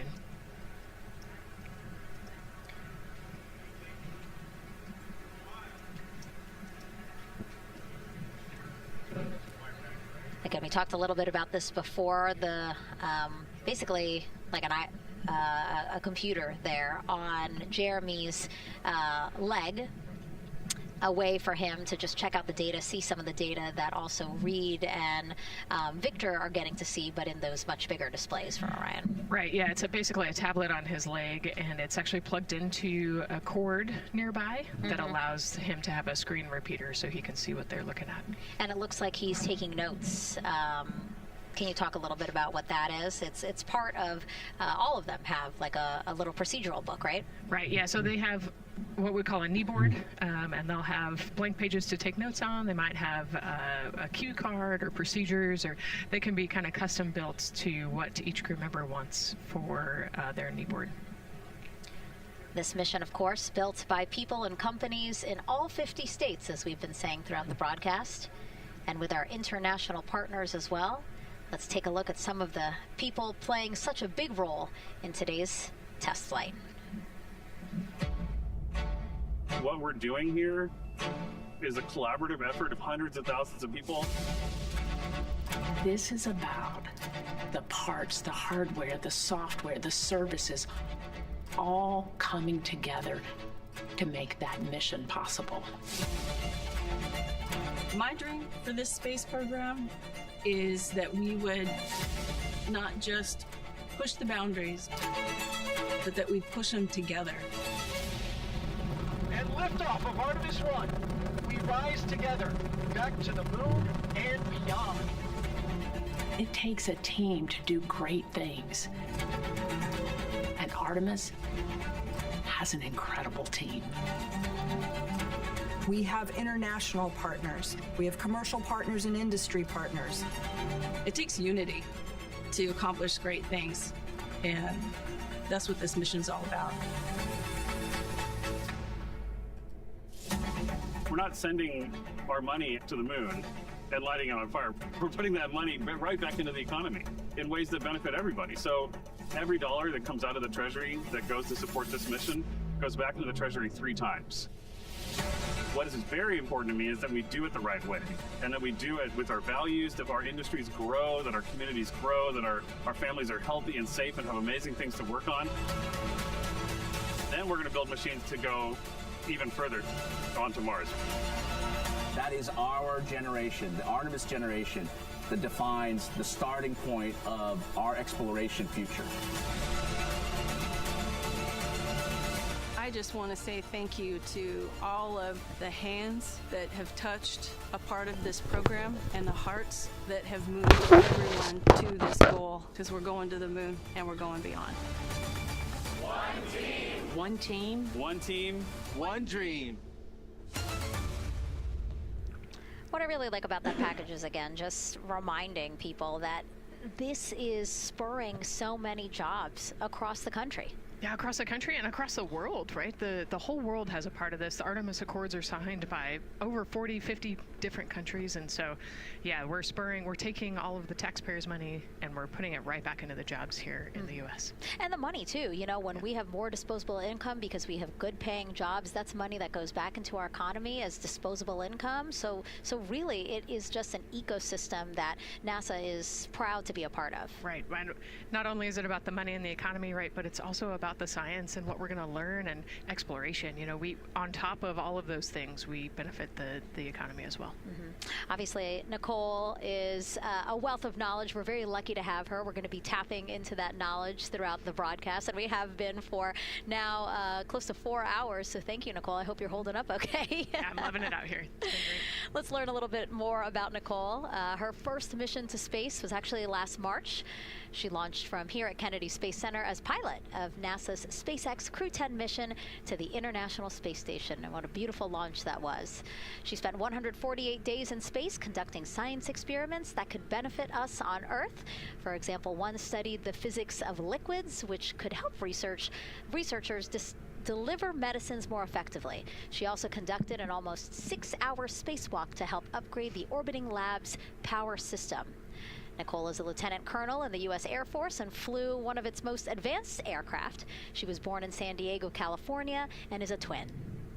That's a cute photo of the two of you. Oh, that one too. Young explorers, yeah. Yes, yes. That's so great to just see how far you've come. Again, I think that speaks to what we've been saying. Like, you know, just if you're passionate about something, go for it and see where that takes you. Yeah, I think that's a great example. You know, I was a serious little kid with really high goals and, you know, just kept working hard and never got bumped off the path and ended up here. And it, you know, I think it's a testament to the human, like we talked about, you know, if you're willing to work hard, be a good team player, you can really get anywhere you want in life. And that's what I love to talk about. Christina has mentioned similar things, and so it's been kind of a theme for the day. Yeah, definitely a theme for the day, a theme for the team. The team has said the same, the crew has said the same sort of things. So absolutely, Nicole, thank you so much for being here, and hopefully only a little bit more until launch today. Hopefully. So today's Artemis II test flight will mark only the 7th time NASA astronauts will launch on a new NASA spacecraft designed for crew. And then controlling the flight will be Mission Control in Houston. Our Gary Jordan is inside with flight controllers. Hey, Gary. Hey, Megan, you are right. This is a significant milestone, and we may be putting the names of a few more astronauts in the history books today. The Artemis II crew is set to launch today will join a select list of humans to fly in a spacecraft for the very first time. And Artemis II, like missions before it, is a test mission. During ascent, the crew and the teams here in the room are prepared for a variety of scenarios. Some of these will be called out directly by Capcom Stan Love during ascent, and some are a little more subtle. These calls can be split into two categories: alternate main engine cutoff or MECO targets, and aborts. First, there are two alternate MECO targets, or AMTs. These note milestones to give flight control teams and astronauts an idea of what would happen after that moment should the core stage lose one of the main engines. First is AMT low. You won't hear it called out by the crew or Capcom since this happens right at liftoff. If the core stage loses one engine at this moment, an abort once around option could be made at main engine cutoff, meaning the crew could target a splashdown in the Pacific. The second is AMT high, which will be called out by Capcom's Stan Love around 22 seconds. After this moment, if the core stage loses an engine, we can still pursue an alternate mission in low Earth orbit to accomplish some of the test objectives. And at about 5 minutes, 16 seconds into the flight, you'll hear the call 3-engine press. This is a good moment. After this point, if the core stage loses an engine, we can still make a nominal main engine cutoff and pursue a moon mission as expected. Again, these MECO targets give the flight control teams and crew an idea of what lies ahead should one main engine be lost, but assumes we are otherwise continuing to a main engine cutoff target. This differs from an abort, where the Orion capsule separates from the Space Launch System prior to the planned separation time.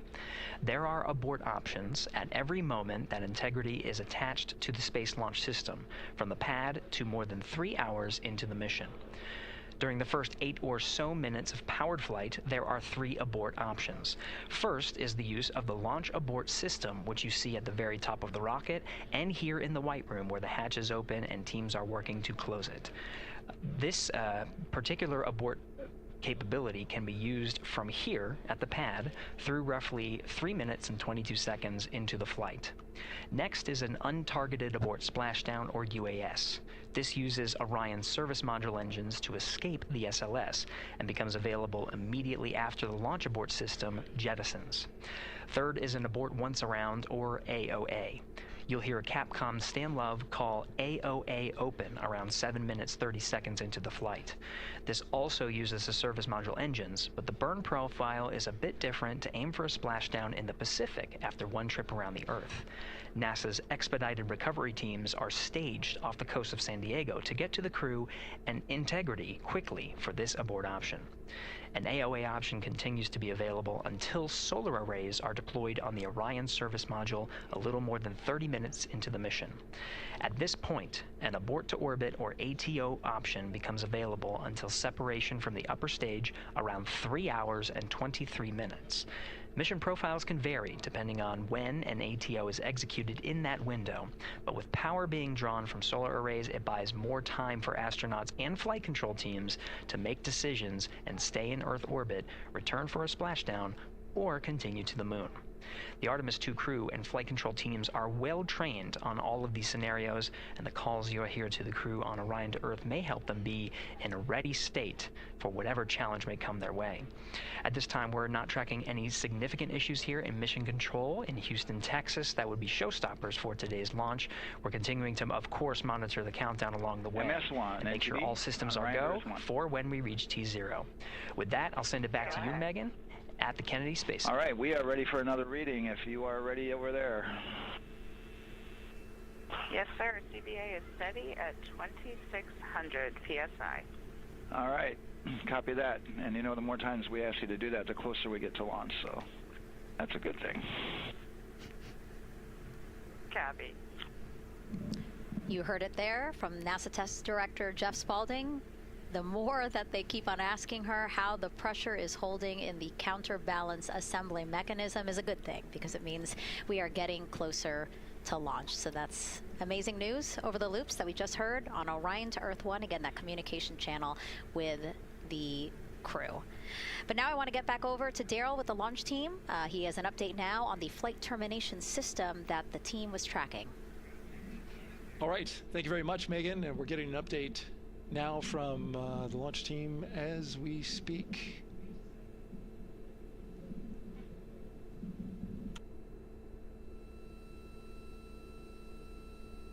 All right, stand by 1 second.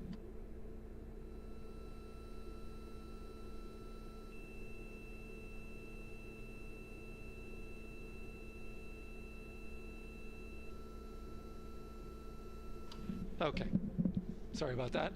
We're just getting an update, in fact, about what I was about to report out on the range. And the good news is the range is go. So we reported that they were working to verify their equipment regarding the FTS system. And they asked for a little of that verification work to be done by one of the FTS engineers here in the firing room. He went out to the VAB to get some legacy hardware to help out with it. But in the end, this is a fix that the range had come up with to get clearance, to clear the range rather, and to as well work the FTS system. And so now they are go. Again, the range is go. That is no longer a constraint. And so you combine that with the fact that the rocket and the ground systems here also working, no constraints, clear board here is great news. So again, the range is green, and we're continuing to work through the countdown. We got a weather update that came in to the launch director from Launch Weather Officer Mark Berger. He reported out that there's still a little bit of feisty weather activity that's happening up in the Titusville area. That's the city neighboring the Kennedy Space Center. Those showers had passed over Kennedy, and then now they're currently over in Titusville, currently still within that mile kind of constraint of flight through precipitation rule.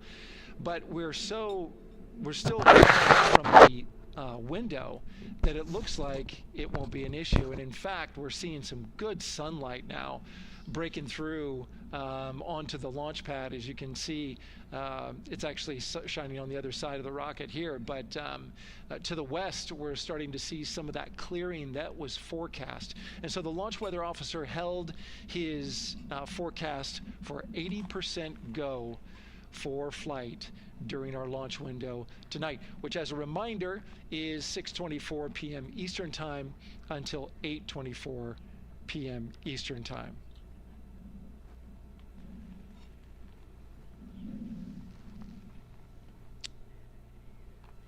And we're also hearing that the last hatch closure, as you can see in the bottom corner of your screen, they're starting to work on that. That's the launch abort system hatch.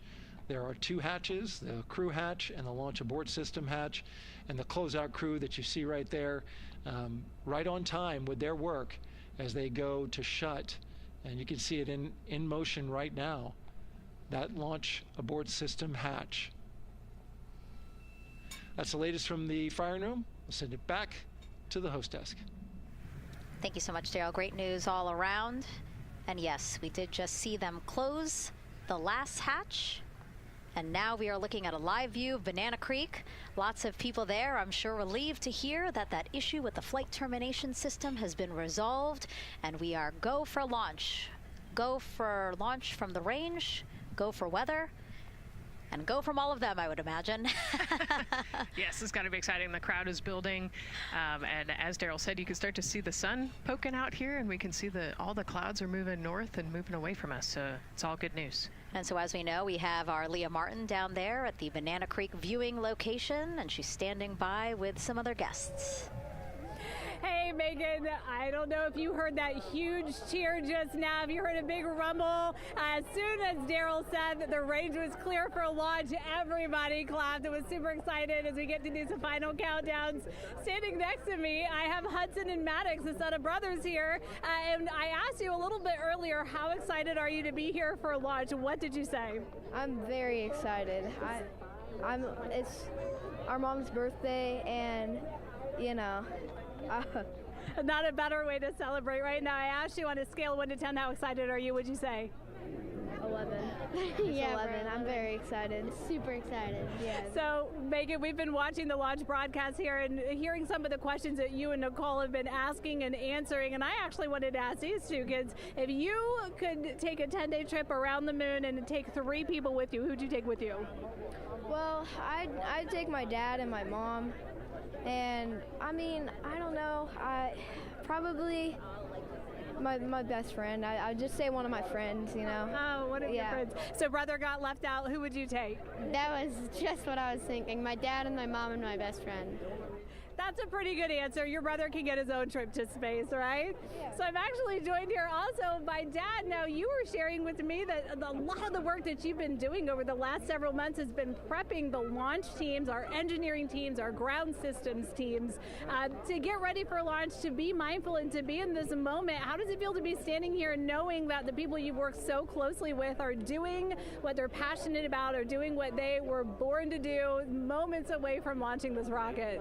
I mean, this is an exceptionally happy moment for us and all of us and the people that are, about to take off on this historic trip here. And I'm grateful to know that we've helped in some way, shape, or form to help them stay steady and calm, in such an exciting time within the agency. And so to just be here and witness it and know that, they've got some tools to help them stay calm and steady is everything to us. So. Fantastic. Well, Megan, we are standing by ready to go, and we're ready to cheer this team on. Thanks so much, guys. And yes, Leo, we did hear that cheer. That was very exciting. I think the vibe over there is they're celebrating, they're having fun. And here, once they heard that we're go for launch, everybody had to run back to the camera and work. It's a little bit of a different vibe, but I definitely think that people are excited, especially as we see now live inside of the White Room at the launch pad. The closeout crew has closed the launch abort system hatch. You saw there, we took it live. Took a lot of them. I think all of them, except for one. I think it took all 3 or 4 they're of locked them in there to now, push and that hatch door closed. And then they felt around the perimeter of the door to make sure that everything was sitting just right. Unless it's canceled, Yeah, we talked they're about locked how in there heavy for the crew next module 10 days hatch with is. each This other. hatch is just as heavy, probably, and so they're working the closure here.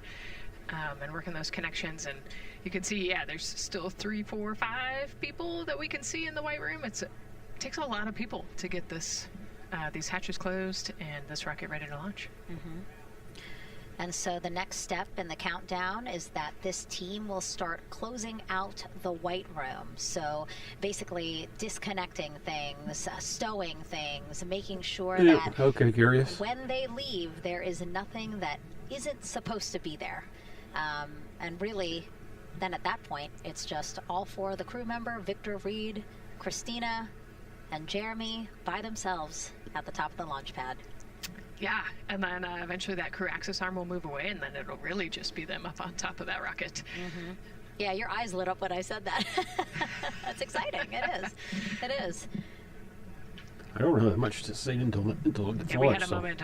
We talked a little bit about my fear of heights, but most of our crew is afraid of heights, and so there was a moment where I realized that it was just us, 100 and some odd feet up, and no crew access arm, and may or may not have said something that made everybody go, huh. Were you wondering to yourself, how did I get here? We're pretty far up. That crew again bringing that drag-on camera.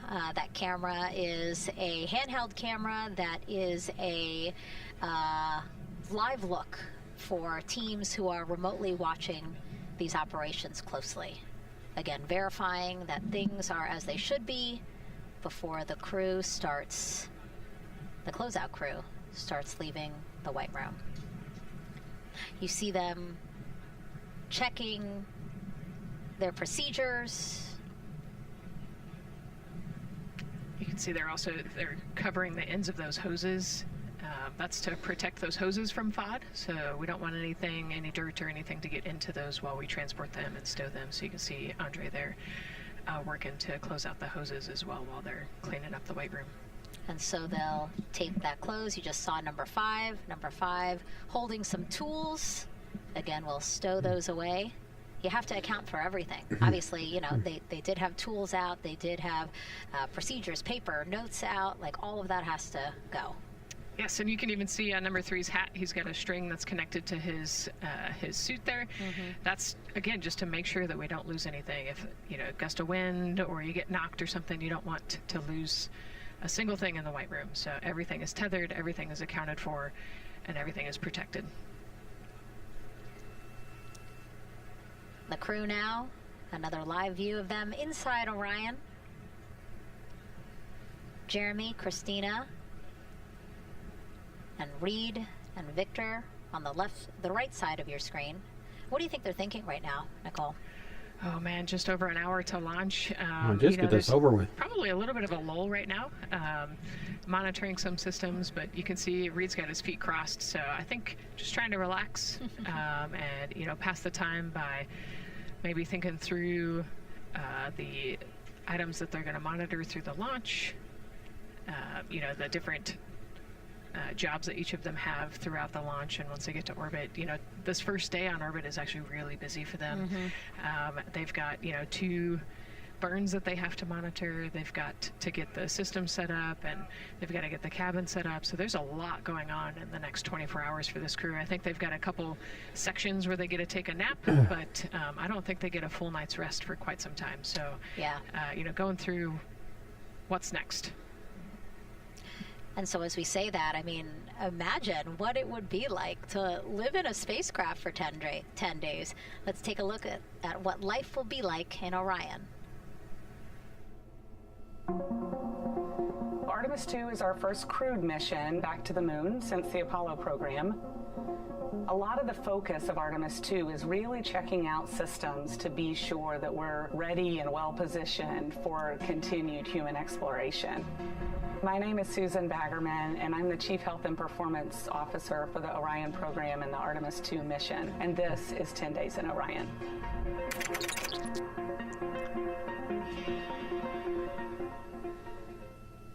For this mission, the crew will launch in the Orion spacecraft on top of the Space Launch System rocket, or the SLS rocket.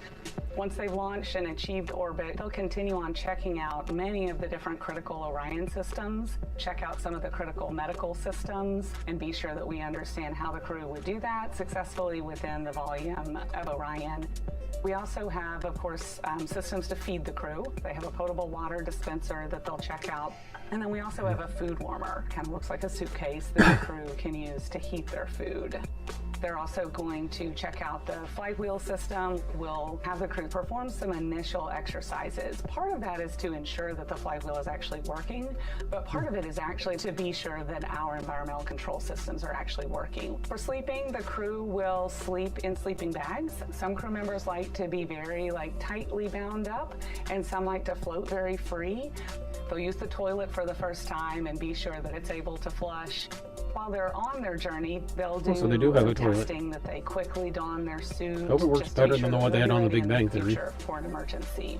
They'll also check out our radiation shelter. If we were to have a solar particle event, we would be asking them to take stowage out of the stowage bay and put it in some specific locations on the vehicle, basically for it to serve as shielding.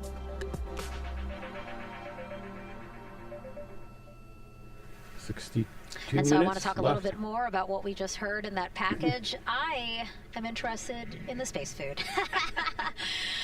So Reed, Victor, Christina, and Jeremy have a pretty big menu to choose from, so that's really cool. We're actually going to pull up a graphic now that kind of shows you some of the food that they're going to have with them on their 10-day journey around the moon. We know of more than 10 types of beverages.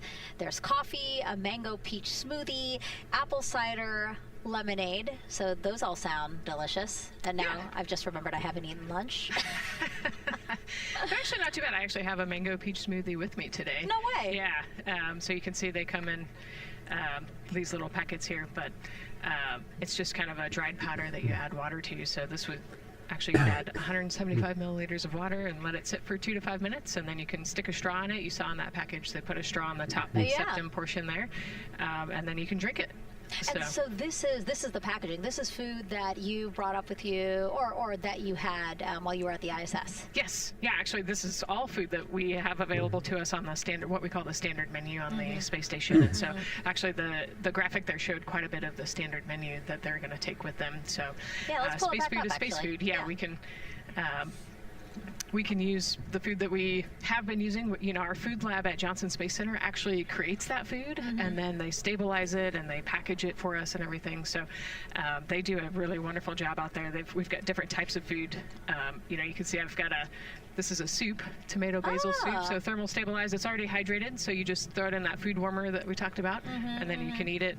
But then we also I have some shrimp cocktail here that's, you know, irradiated, so it's in a package that protects it.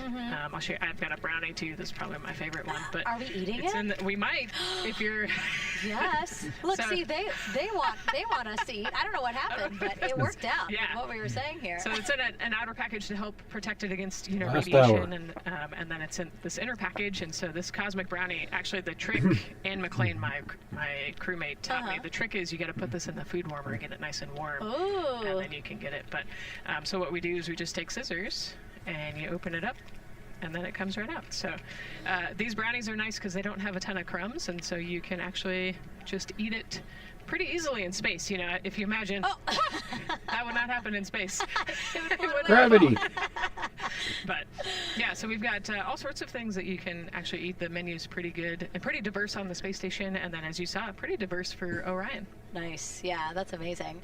And again, here's a look at the crowd that's starting to continue to grow here as we get closer and closer to launch. We are now under an hour from the opening of our 2-hour launch window at 6:24 p.m. Eastern Time.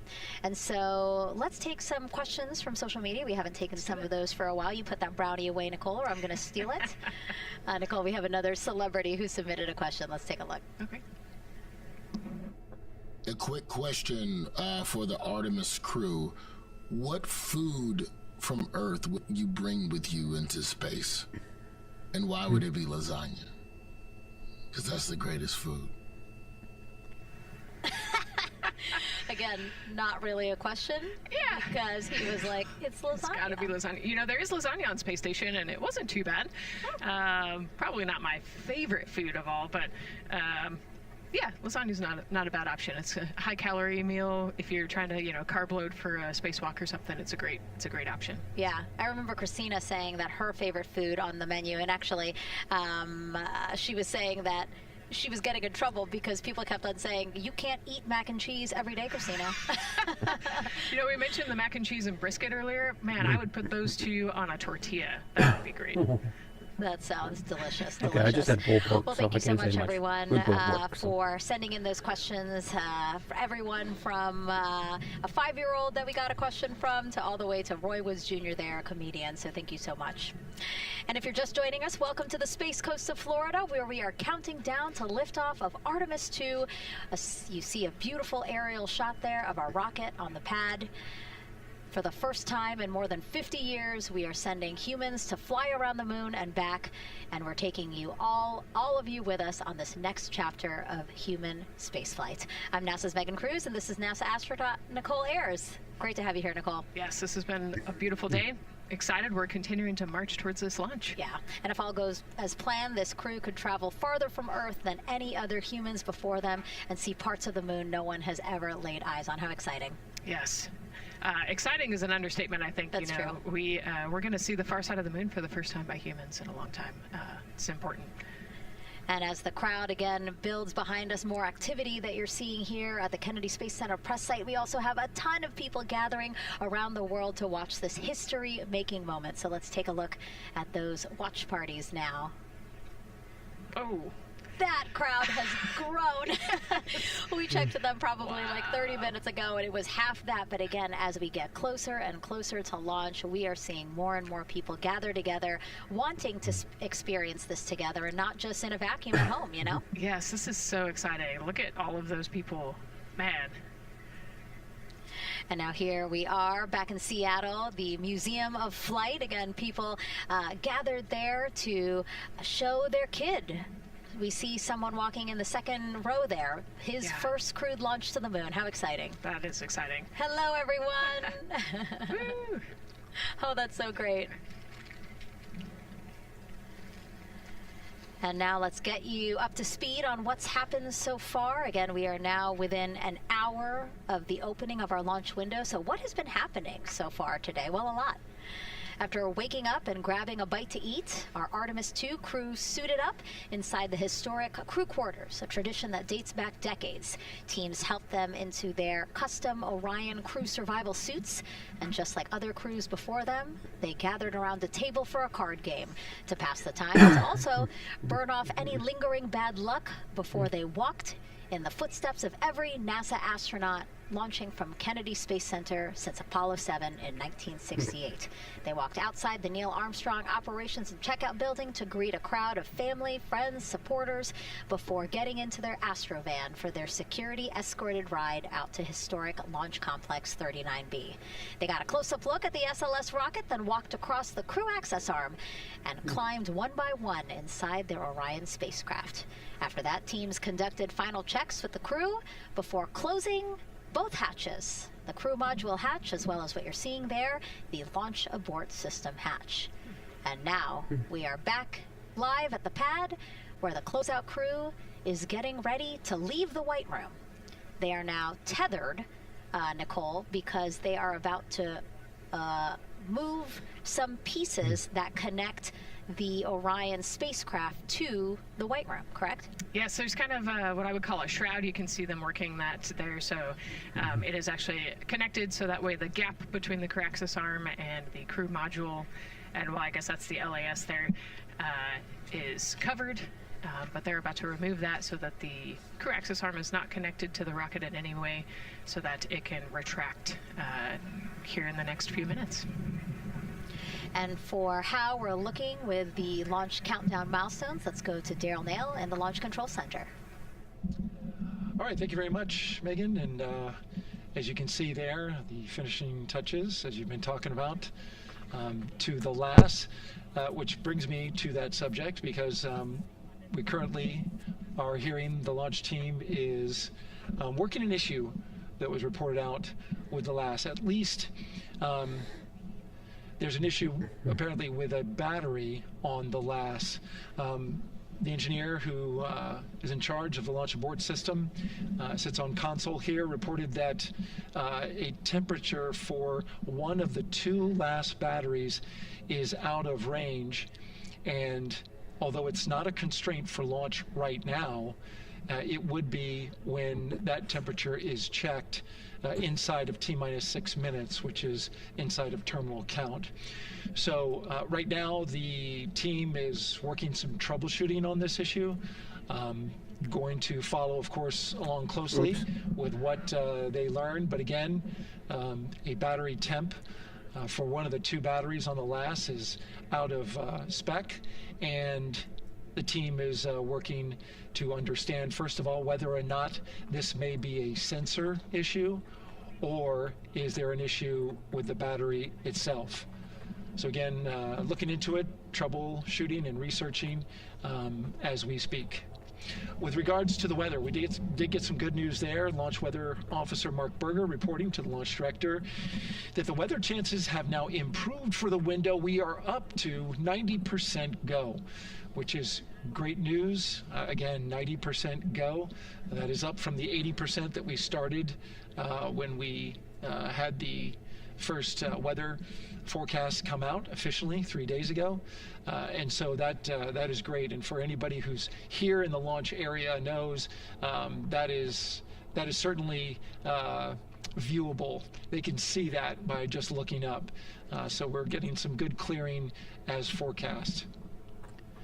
And then just a reminder for those people who are watching the launch from the nearby area that if you're watching on an internet-enabled device, just remember that there may be a little bit of a delay. Can't tell you how much of a delay, but since it's on an internet device, sometimes this broadcast might be a little behind what you're actually seeing. So just keep that in mind as you are watching. Don't wait till the last second to run outside if you're inside your RV or your camper or your house. That's the latest here from the firing room. Of course, we'll keep track of that last battery issue. We'll send it back now to Megan and Nicole at the host desk. Two of them there had to be tethered to the inside of the White Room, because obviously now we have detached the White Room from the Orion spacecraft. Yes, that view is quite something. Yeah, spectacular. Yep. Oh no, I'm sorry, I forgot. Nicole's scared of heights. An astronaut afraid of heights is actually not uncommon, as we've learned today. But yes, so obviously, again, things proceeding as we march closer to the opening of our 2-hour launch window at 6:24 p.m. Eastern Time. Again, the closeout crew just finishing up those last couple of things they have to do before leaving the White Room and then leaving the pad, leaving only the 4 Artemis II crew members inside the spacecraft by themselves at the pad. Yeah, and then we'll be curious to follow the battery issue on the LAS as well. I think sometimes it's just a sensor issue, sometimes it's a battery issue, so hopefully they figure that out quickly.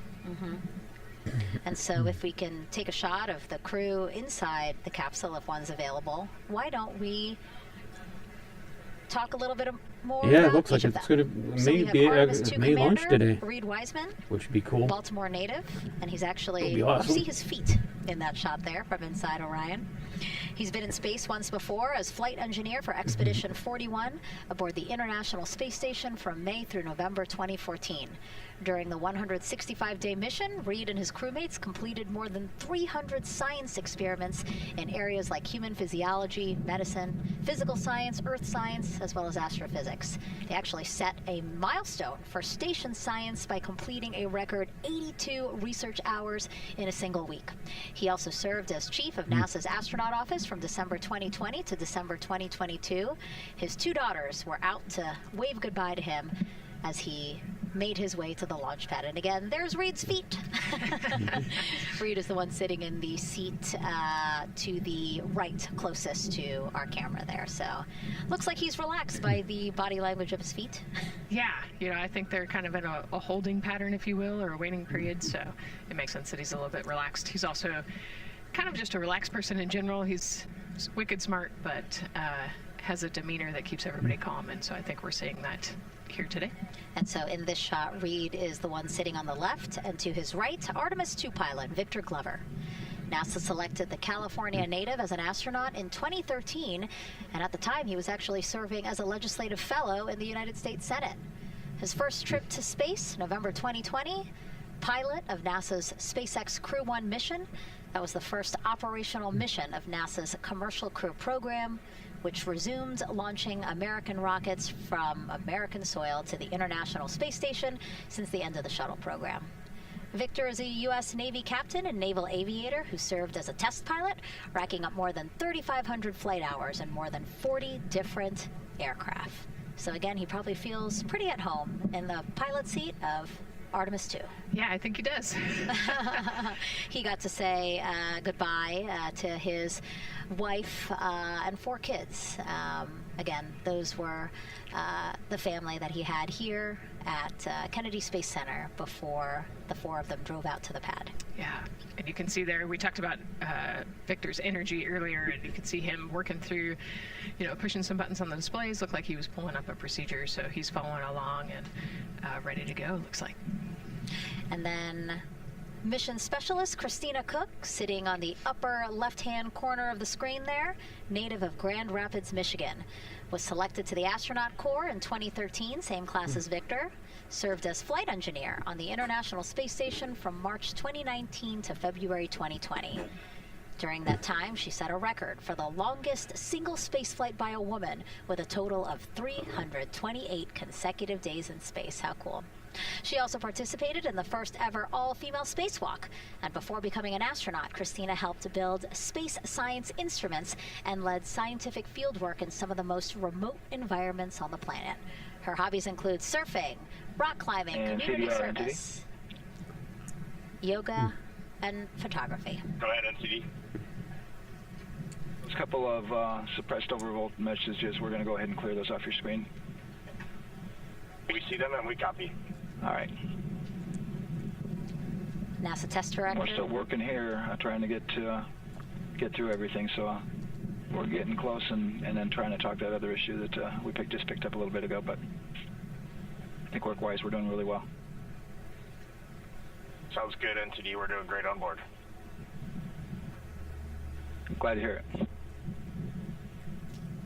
NASA test director giving an update to the crew. Some messages flashed on their displays. Just wanted to say that they didn't have to worry about that. We're going to clear that. And that also just reassuring the crew, again, that they are tracking and working the issue with the launch abort system battery. Yeah. All right. And then first-time flyer, Canadian Space Agency astronaut Jeremy Hansen will fly to the moon as mission specialist on the Artemis II mission. The London, Ontario native selected as an astronaut in 2009. After that, he worked as Capcom at NASA's Mission Control Center in Houston. Capcom stands for Capsule Communicator and is the sole direct voice communicating with astronauts while in space. Jeremy also participated in training exercises, really cool ones like living on the ocean floor off the coast of Florida to simulate deep space exploration for a week. In 2017, he became the first Canadian to lead a NASA astronaut class. He also enjoys getting out on a sailboat, rock climbing, and mountain biking. He has a wife and 3 children. And he's the one that you see bottom left-hand corner of your screen. I know, I'm trying to see what he's doing there. Christina's looking too. And so there is your Artemis II crew inside the Orion spacecraft.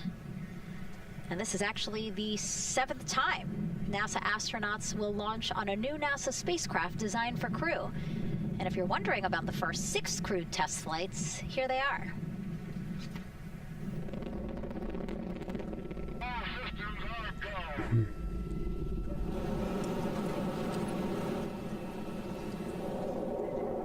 Gemini 3, Gus Grissom, John Young, March 23, 1965. Apollo 7, Wally Schirra, Don Isley, Walt Cunningham, October 11th, 1968. Space Transportation System, or STS-1, John Young, Robert Crippen, April 12th, 1981. Others I know it as Then show. NASA SpaceX Demo 2, Doug Hurley, Bob Benkin, May 30th, 2020, followed by NASA's Boeing crew flight tests for their historic Butch Wilmore, Sonny Williams, June 5th, 2024. And now, Artemis II with Reed, Victor, Christina, and Jeremy. It is really surprising, honestly, to hear that through all these decades, through all these launches we've had, this is only our 7th new vehicle that we're testing for crew. Yeah, you know, we have so many different missions that we think about and we talk about, but really 7 vehicles that we've tested and that we're flying. You know, I like to think of spaceflight really as a permanent test, right? We have, you know, hundreds of missions or so. You know, an airplane that gets tested and then flown has thousands of data points. And so really spaceflight is always going to be in the test field. And I think it's important to remember that, especially as we put humans on rockets that we never have before, or for the 7th time we start a new vehicle and a new mission. Just getting word now that White Room closeouts are complete. And so the closeout crew is preparing to leave the pad. It's exciting stuff. We are making good time, and the closeout crew is doing really well. 41 minutes, 43 seconds and counting until the opening of our window. And Artemis II is a 10-day mission that will send the 4-person crew on a journey around the moon and back to Earth. It will be a critical step towards future lunar and Mars missions.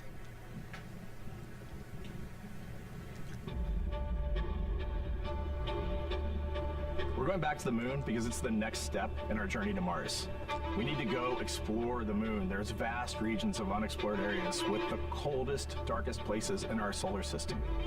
This is a test mission, and when we get off the planet, we might come right back home. We might spend 3 or 4 days around Earth. We might go to the moon. That's where we want to go, but it is a test mission, and we are ready for every scenario as we ride this amazing space launch system in the Orion spacecraft. But another reason we're going back to the moon is to fulfill NASA's mission, which is missions to explore the unknown in air and space, to innovate for the benefit of humanity, and to inspire the world through discovery. And when we succeed and when we accomplish the things that we set out to accomplish, that inspiration not only can set up new things to happen, but it also is a reminder in tough times that we're capable of doing more great things roomier than together. Apollo. The thing I love about the moon is that it's not just a beacon for exploration and this platform of possibilities for incredible missions like this, but it has benefits. That's actually why we're racing towards it. Those benefits are really wide in nature. You have everything from innovation, technology development, not only for future missions going deeper into the solar system, but technologies that come back to Earth. You have inspiration, a whole generation of people starting this pipeline of STEM workers and manufacturers and operators that are excited to see what you can do when you work hard and you come together as a team. When I think about the four of us flying around the far side of the moon, seeing that Earth rise, taking images and video and sending them back to you, the feeling that I have inside is hope. We know that Artemis II is not the solution for humanity on planet Earth, but it is a contribution in the positive column. We hope that just for a moment that people will pause and say, wow, it's extraordinary when you look back upon the Earth with over 8 billion people, and you see this concrete example of what humanity can do, this extraordinary thing when we set big goals And CDR entity to achieve them.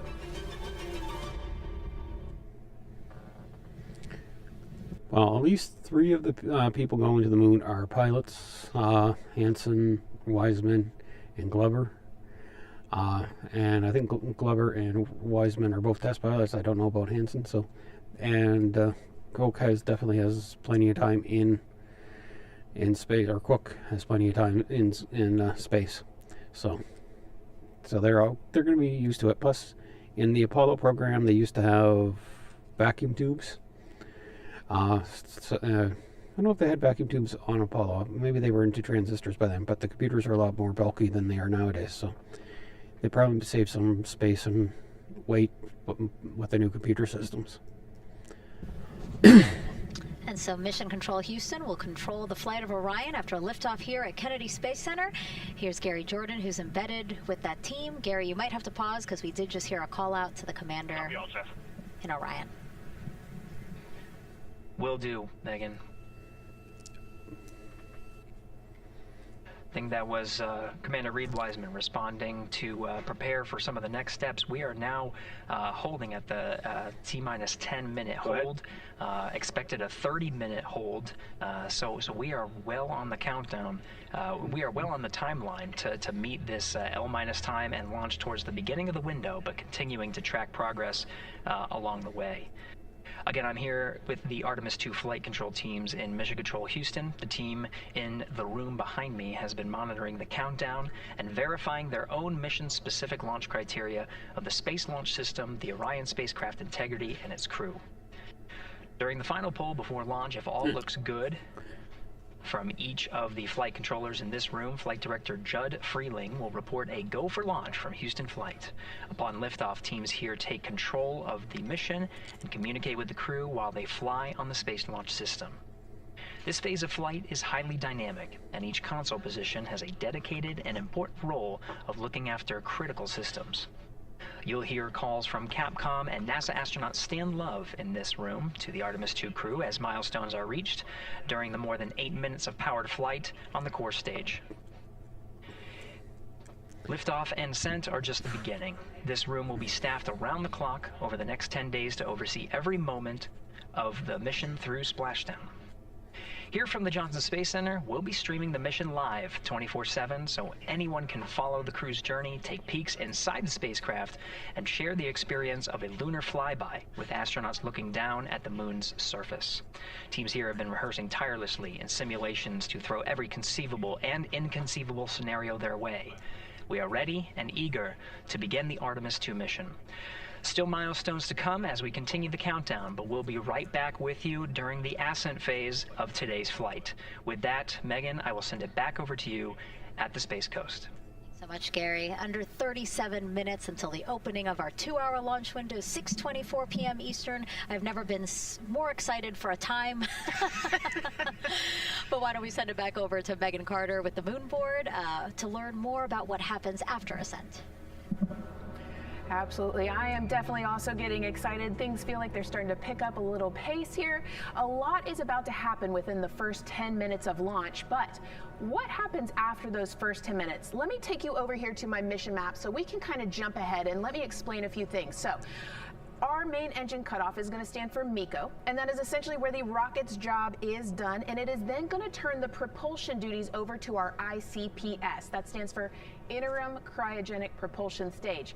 Don't try and say that too many times fast, but the ICPS is going to be right here, and that's our in-space propulsion. About 50 minutes into, after about 50 minutes into launch, it is going to conduct that first burn, and that's going to be the perigee raise maneuver. Essentially, what that is going to do is going to raise the spacecraft from a lowest point of Earth just a little bit higher into space, and then they're going to conduct that nice path. It's going to set them on that nice circular path around the Earth. That's when they're going to start to be able to really check out the spacecraft. The Orion spacecraft is going to be able to, like we've talked about, be maneuvered by the crew. They're going to check out those life support systems, and communication checkout's going to be vital at that point as well, obviously. Then they will be conducting that another burn, and that's going to raise them just a little bit higher again, and then they will it'll be about time for the ICPS to separate, and they will start another lap around the Earth as well. Now, the ICPS, even after it separates, its job will not be done because they will have the opportunity to conduct something called the Proximity Operations Demonstration. And this is going to be really important for our future lunar missions because the ICPS actually has a target on it, and the crew is going to have the opportunity to manually maneuver these spacecraft like we've mentioned and practice those docking maneuvers. Now, obviously, they will not be docking for this mission, but that is, again, going to be critical for those lunar missions in the future. Now, all right, after that ICPS has separated and they've done that second lap, they're going to conduct 2 more burns.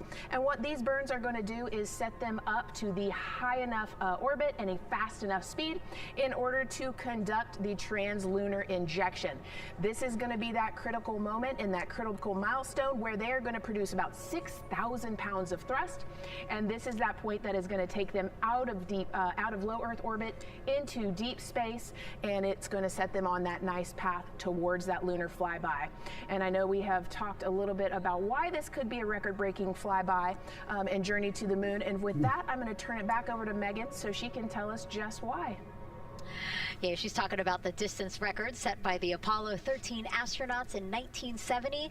They were 248,655 miles away from Earth, and this Artemis II crew might surpass that on flight day 6 when they fly around the moon by more than 4,000 miles. Yeah, it's a long ways.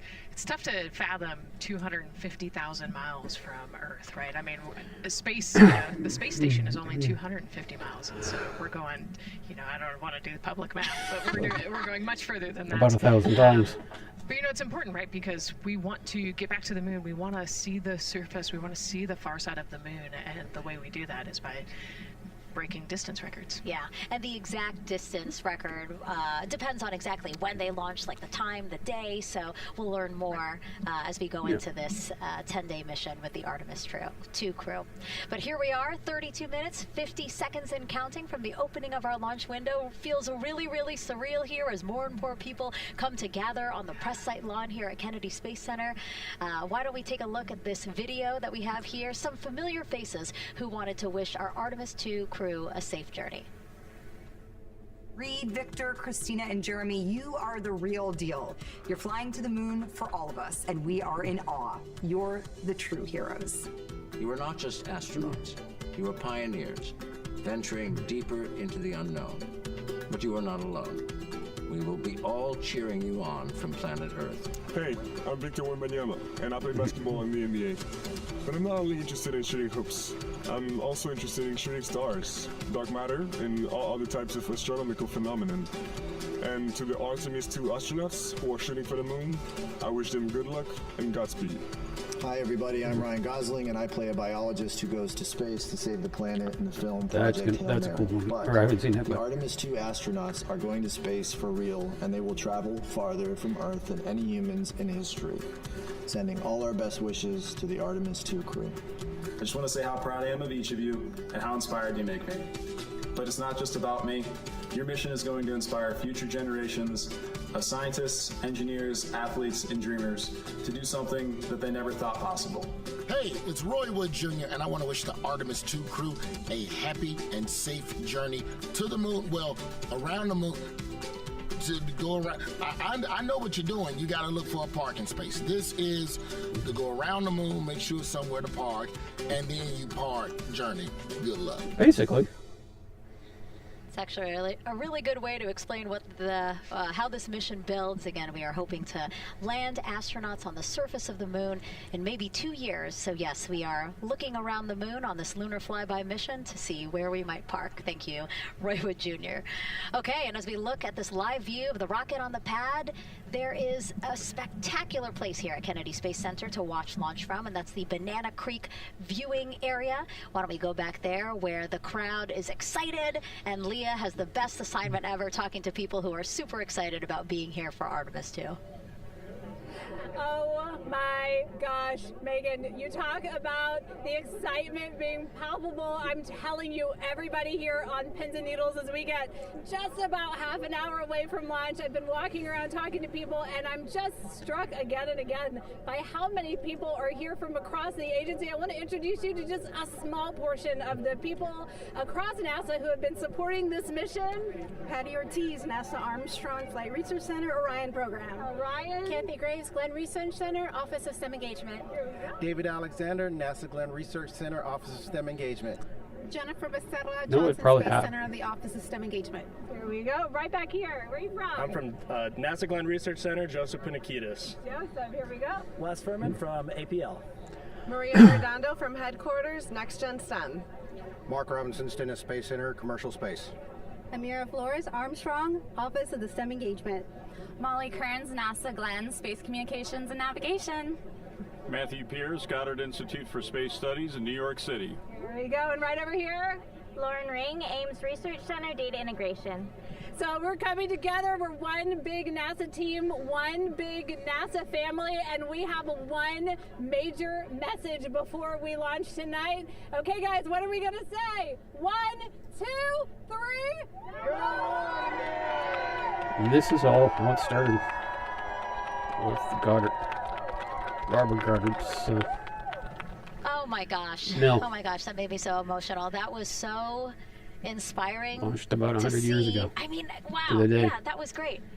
I mean, just to hear everybody say their position, what they're doing to support this mission is amazing, and I'm sure this was something that really rang true and resonated with NASA's Administrator Jared Isaacman, again, to see the workforce come together to do the work and then to be here for launch. So why don't we actually go over to him now with our Jasmine Hopkins at one of our other viewing locations. All right, Megan, thank you so much. The energy here on the balcony is honestly becoming electric as we get so close to launch, and now we are thrilled to welcome NASA Administrator Jared Isaacman. Jared, we're really entering a golden age of exploration. How will Artemis II set the pace for the coming years? Well, I mean, Artemis II is the opening act, right? This is the test mission.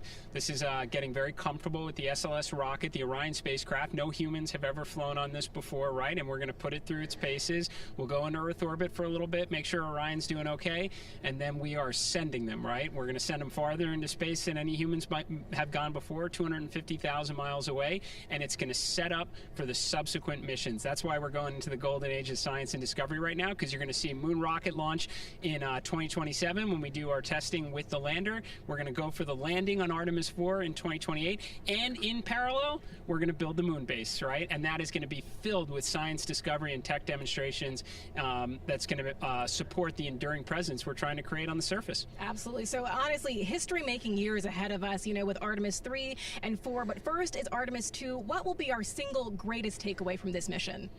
Well, I'll tell you, I mean, after ignition, to me, the moment that I'm going to be most excited for is splashdown. There's no question about that. Good shoots coming down off the West Coast. But look, I think the takeaway from this is gaining extreme comfort in the Orion spacecraft, right? I mean, this is very different than what we've done for more than a half century, right? I mean, the velocities that spacecraft is going to re-enter at, it's going to be new territory for us. We want to get our arms around that completely. So I would say the performance of SLS plus Orion is everything on this one. We want to make sure we do it in as a safe way as we possibly can, understanding what we are undertaking right here, bring our crew back, learn as much we can from the vehicle, set up for Artemis III in 2027. Right, and Administrator, we've actually had a pretty young audience today here, some kids running around the balcony. How do you hope Artemis II inspires that next generation? You know, I talk about this all the time. Like, one of our overarching KPIs that we should always be tracking is the number of people living and working in space. Well, you know what's another strong number 2 in that one? It's the number of kids that are dressing up as astronauts for Halloween, so that they grow up, that they're inspired to want to join in this grand endeavor, whether they come work with us here at NASA or they join in industry, but they're helping humankind venture out farther, pursue all the secrets of the universe. Yeah, I think we'll see a lot of kids dressed as astronauts this year. And finally, Jared, you've really made it a personal mission to get to know the people behind the work at NASA. Do you have any final thoughts, any final words before today's history-making launch? Yeah, well, one, I want to express a lot of appreciation. I'll tell you what, the 4 astronauts on top of Artemis II know this. It takes an army to pull a mission together like this, right? Across all 10 of our centers, all of our commercial partners, the international partners that come together to make this possible. My sincere appreciation for everyone who is currently working the mission right now, so getting them ready for launch, that will be watching over them in mission control, recovering this crew when they splash down off the West Coast. I have complete trust and confidence in your abilities, and everybody else who's not directly working on Artemis II. Artemis III is coming up next year. When this mobile launcher gets back in the VAB, we're going to start stacking. Wow, plenty of excitement ahead of us. Jared Isaacman, thank you so much for being here. Thank you. Thanks for being here. Of course. All right, and with that, let's get back to the countdown with NASA's Megan Cruz. Under 25 minutes and counting from the opening of our 2-hour launch window, and take a look at all these people behind us. I literally, every moment I turn around and I see the clock, I am like, oh, wow. Oh, wow. There are more people and less time. Yes, exactly, which is a great problem to have. Yes. Now, this first crewed test flight of NASA's Artemis program coincides with the 250th anniversary of our country's founders signing the Declaration of Independence. Exploration is a part of America's DNA, and it continues now with our return to the moon. 250 years ago, 13 colonies laid the foundation for the greatest and most enduring democracy in the history of the world. One driven by courage, faith, and freedom. From that moment, we became a nation defined not by where we stood, but by how far we were willing to go. We conquered vast frontiers, invented tools that shaped a modern world. We found light in the dark, and we rose from the earth. Faster, higher, farther. We pushed beyond the sky and into the unknown.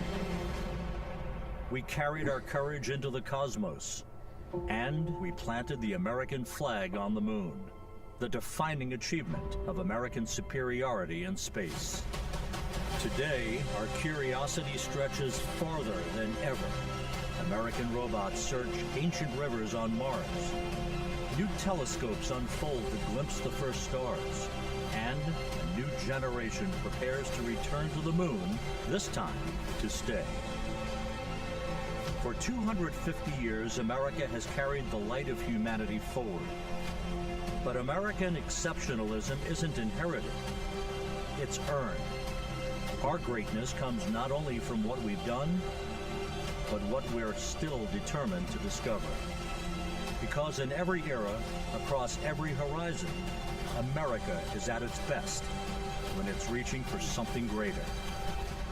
America celebrates 250 years, and we are leading the world into the future.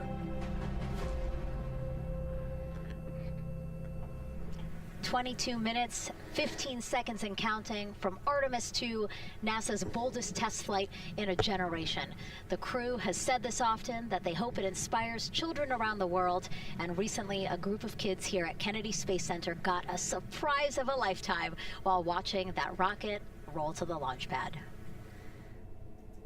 Tell me what color it is.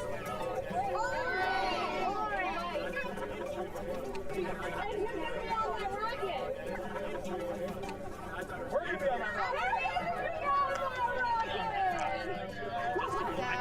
try this again. Did you see it? Okay, so everybody's looking at the rocket because it is kind of cool and impressive. One of the coolest things happening over there right now, Bart, is it's on top of a giant tractor. Doesn't all food come in like tubes? It's in these like little plastic bags. You have to like rehydrate. You're still curious, or whoever's in there. Try the link. See if you can come in. My favorite part was this one little girl, she had a question. She patiently held her hand for a long time, and Christina turns to her and says, okay, what's your question? She just goes, I forgot. It was like, that's a perfect little kid moment. I just thought. Wait, are you my mother's cats too, astronauts?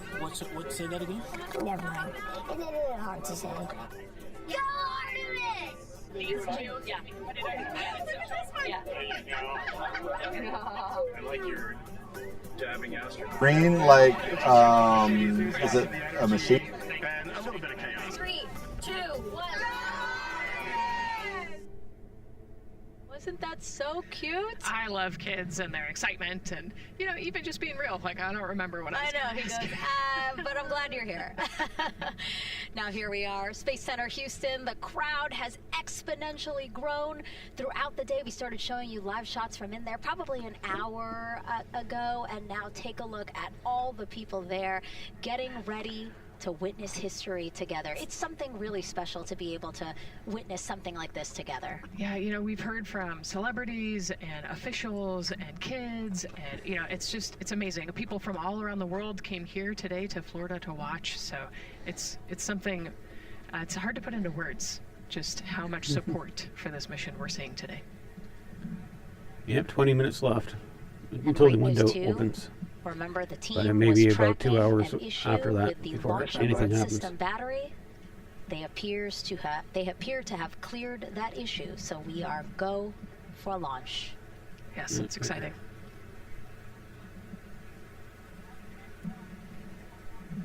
U.S. Space and Rocket Center here, Huntsville, Alabama, waving to the Artemis II crew sitting right there inside Orion.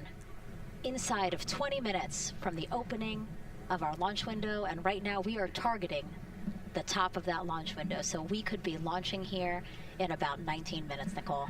Wow, I don't know if I expected this today. I'm excited, and, you know, I'm glad they were able to clear the problem with the battery on the LAS, and everything has gone really smoothly today. It's been great. The weather cleared up. It's a beautiful day for a launch. And so now, as we are so close to possibly launch now, just what are your final thoughts as we are about to embark on a mission back to the moon, the first time in more than 50 years? Yeah, you know, just so proud of the crew and all of the teams here on the ground that made this happen. You know, they are carrying the torch from the Apollo era into the Artemis era. And, you know, as the crew likes to say, they want to be the shoulders that the next generation. And let's see, GLS, can you help us with that, please?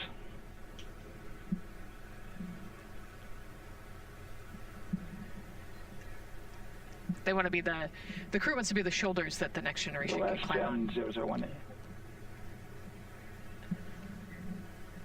You know, I think it's in their patch. We're going for all. It's in the name of their capsule, integrity, representing humility and the professionalism of everyone that got them there today. So proud of them. We love them. We're excited for them, and we cannot wait to see what they see. Just leveraging everything we've learned so far as an agency, taking us from Apollo now to the launch pad here, 39B, with Orion and SLS poised to again fly us into the history books.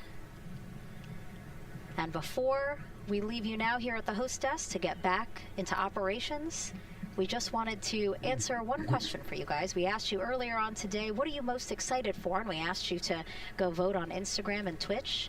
Instagram, you guys said launch.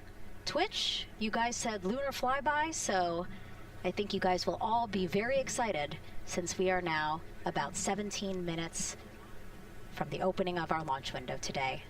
And so with that, as we approach terminal count, let's send it back to Daryl Nail in Firing Room 1. Daryl. All right, thank you, Megan and Nicole, and just want to give you an update on the launch abort system that you just reported that they cleared. They believe, they're convinced, this is an instrumentation failure. So There are 2 batteries on the LAS. The LAS, of course, and with the help of my 2-year-old son's model rocket, Daniel said I could use this, so it's okay. The LAS is right here. It's the tower above Orion. Orion capsule's inside of here. It's used to pull Orion off the rocket in case the rocket is something's going on with the rocket, either on the pad or in flight. 2 batteries are bad. Well, I'm sorry, one of the 2 batteries reported an out-of-family temperature, and it was very much out of family. And so they checked their data going back into the vehicle assembly building where they recharged the batteries and worked on them. And they have good, solid data, they reported, that tells them that this is an instrumentation failure, that there's something wrong with the sensor. And so they took it before the mission management team, which has to accept the risk, any changes to launch commit criteria, which this would be one, and they all fully accepted it. So now we are clear as far as that constraint is concerned. And one quick thing as we count down now, that's fine. We are getting into the final minutes before liftoff. There's a 2-hour window. We haven't quite set the T0 yet, but this is a list of the cutouts. There are 150 cutouts that are included for this 2-hour launch window, and that's important. They're in very small print. That's important because there's basically 16 minutes inside this window that they cannot launch. And these are because of small things flying in orbit. There's a lot more things in orbit than there were back in Artemis I when we had 35 to 40 cutouts. Less than 15 minutes now to the launch window. Because of these 156 cutouts, they're going to be managing the launch window as we go forward. So they may have to wait out one of these cutouts. They range in time between 2 seconds to 23 seconds, but you'll hear the NASA test director talk through that. We're getting ready to merge that loop from NASA test director Jeff Spaulding.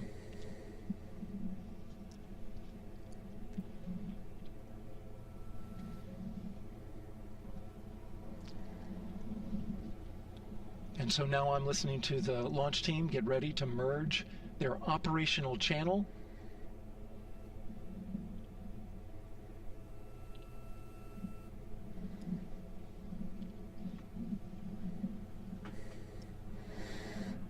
We're now entering one of the most consequential phases of launch day, and that's terminal count, the final 10 minutes. And OTC, NTD on 212 for comm check. Good comm. How me? I hear you the same. STC? 2. GTC? GTC's on 212. All right, copy that. NASA Test Director Jeff Spaulding confirming communications with his team.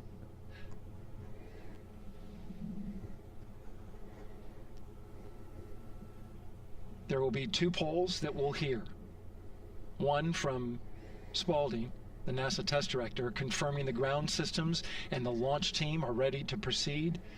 At this point, we have a clear board, no constraints, but we need confirmation from each individual on the NASA test director team. So we'll hear him poll his team. The other poll that we're waiting for is the poll from Launch Director Charlie Blackwell Thompson, who will take that final status from NASA management before giving the go to come out of a hold. Now you're seeing the clock count down at L-12 minutes. CCL, OTC, Orion, or S1? CCL. Yes, sir. Reconfigure ARS primary loop ISO valves. Copy, that's in work. And CDR, OTC, Orion, or S1? Go. ARS loop ISO valves are being closed at this time. Integrity copies. NGDLP.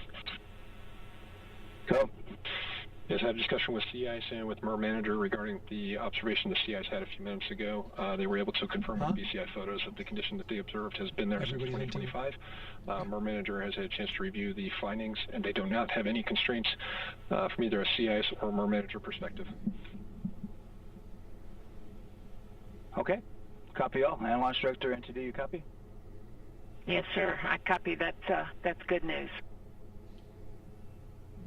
OTC, CCL 212. OTC. ARS primary loop isolation valve configurations complete. Copy.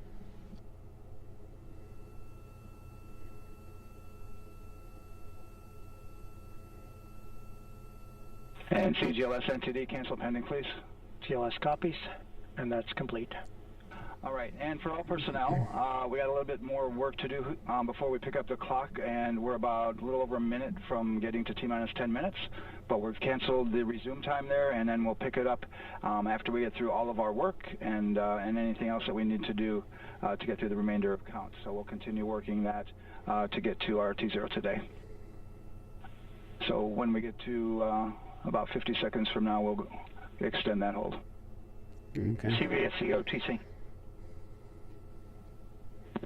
CVSE. You'll have to hold it for a few minutes. Looking to verify that we are configured for ascent. Excuse me? Yep, give me about 2 more minutes and we'll start CMA2 streaming. Copy. NTD, COSE, hold requested. Copy that. I have an LCC violation of O-CT-004, S-band transponder anomaly. This was a transient LCC violation, so transponder 1 had a demodulated SNR estimate that went down to 2 dBm when it should have been between 10 and 13. It is now back up to 12, but we did lose that for just a moment. It does not appear that we lost our bit sync or carrier lock, which would be indicative that we lost our lock with the vehicle. So at this point, recommendation would still be go. However, we do have a pre-planned contingency procedure if we want to look at that. But again, this was transient, so we're back in a nominal range. All right, let's see, LPE NTD. Yeah, we're not seeing that hit, so I guess the question for COSE, was that less than 3 samples? Is that below our persistence? Stand by, let me look. It did look like it did persist for several seconds on mine, but let me take a look at the number of samples. Could I get a repeat on the affected LCC, please? Yes, ma'am, that's going to be O-CT-004. Thank you.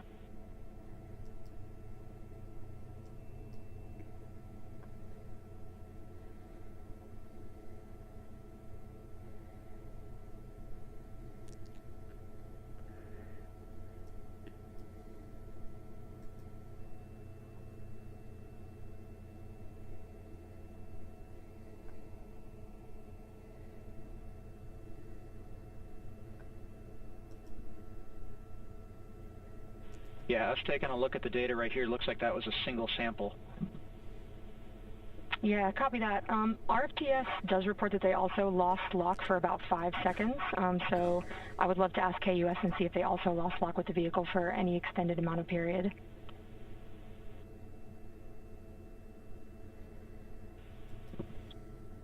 And COSE, while we're doing that, these are 1/10 hertz measurements, correct? So we would have had to lose it for over 10 seconds to get a second sample? Yes, sir, that's correct. It is 1/10 hertz. Yeah, so from our perspective, the allowance is effectively up to 30 seconds, up to 3 samples based on the 1/10 hertz. This is not an LCC violation, I believe. Yes, sir, I would agree with that at this point. Copy that. We're checking with KUS on 232. I don't think they have 212 access. We're trying to verify, but it sounds like they have a loss of lock as well. About 2 seconds. Okay. And I guess for both KUS and COSE, do we have lock now? That's affirmed. We do have lock for COSE.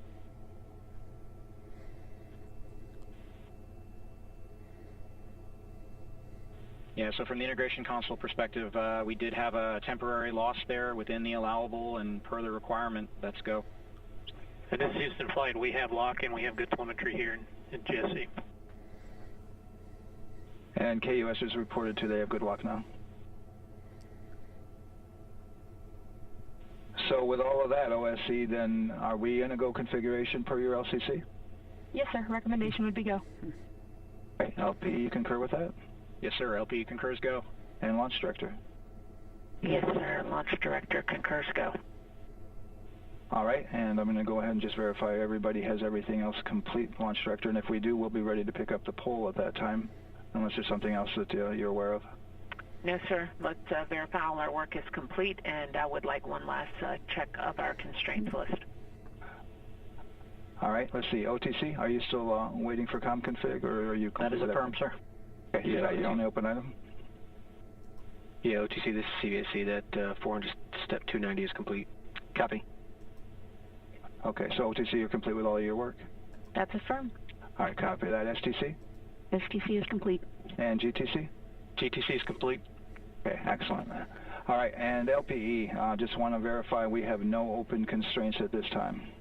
No open constraints. We have a clear board, sir. Okay, tracking the same here. And Launch Director, with that, we are clear and ready to pick up the launch readiness poll with your go. All right, sir, I am go for the poll. All right. And for all personnel, this is the NTD conducting the Artemis II launch readiness check. Verify ready to resume count and go for launch. OTC. GTC is go. STC. STC is go. GTC. C's go. MCO. CO's go. Safety Console. Safety Console is go. LPE. LPE's go. RTD. RTD's go. Houston Flight. Houston Flight is go. ROC. ROC is go. And CDR. Crew's go. Copy that. Thank you, Reed. And Launch Director, NTD, our launch team is ready to proceed at this time. All right, NTD, I copy all. At this time, I'll perform my poll. Attention on the net. This is the Launch Director performing the final poll for launch, verifying no constraints, and go for launch. EGS, Program Chief Engineer. Artemis Chief Engineers are go. Copy, thank you. EGS, Chief Safety Officer. The Artemis CSOs are go. Copy, thank you. Range Weather. Launch weather is go. Thank you, LWO. And Artemis MMT Chair. MMTs go. Thank you, John. And Integrity Launch Director. Good to hear your voice, Charlie. PLT. Thank you, Charlie. This is Victor. We are going for our families. MS1. This is Christina. We are going for our teammates. MS2. This is Jeremy. We are going for all humanity. All right, Charlie, our Artemis II crew is go for launch. Full send. I copy that. Reed, Victor, Christina, and Jeremy. On this historic mission, you take with you the heart of this Artemis team, the daring spirit of the American people and our partners across the globe, and the hopes and dreams of a new generation. Good luck. Godspeed, Artemis II. Let's go.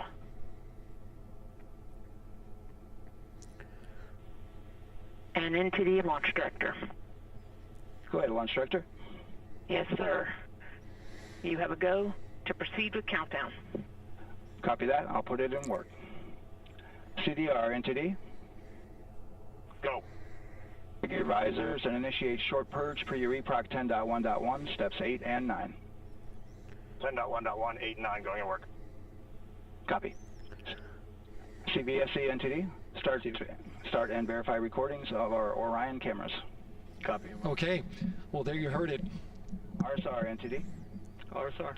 They're getting ready to start terminal count. Arm rotation enable at this time, please. It's currently at T-minus 10 minutes. Once we wrap up this last bit of work, arm rotation enable complete. we're going to start that clock. Copy that. Thank you. It looks like it's going to go. Close and lock visors.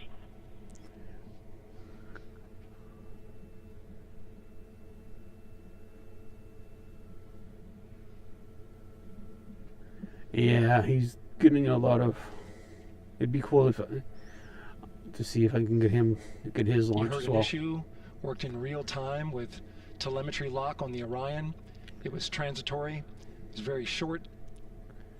They checked the data, confirmed that they had a good lock, This was with the S-band transmitter on the Orion. Worked through that issue, looked at the data, and cleared it. All with the world watching. Impressive work by the launch team. So we have a 2-hour window, which starts in just a few minutes at 6:24 p.m. Eastern Time and goes until 8:24 p.m. Eastern Time. I'm a little delayed. I And think. ECL NTD will be p.m. Eastern Time. Okay, I was a little delayed As there. I'm Sorry. saying, there's no launch button. This is autonomous. But there is a button that keeps you from launching, and that button allows the GLS operator to pause the countdown outside of terminal count and during terminal count and submit a hold to the next holding point. So the clock won't stop right away. If there's an issue, we'll go to the next stable holding point. This is how GLS configures the rocket and ground systems to a stable point where they can stop the countdown if that's needed. But right now, we are counting down. Our next big milestone, looking to retract the crew access arm. GLS is go for crew access arm retract. And there you see the crew access arm moving away.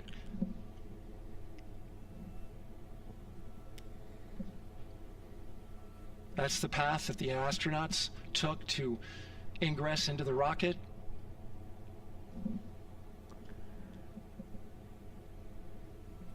Until this point, that was their way off the pad if they needed to evacuate.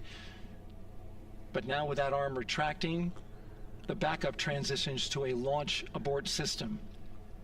And they'll begin arming that shortly.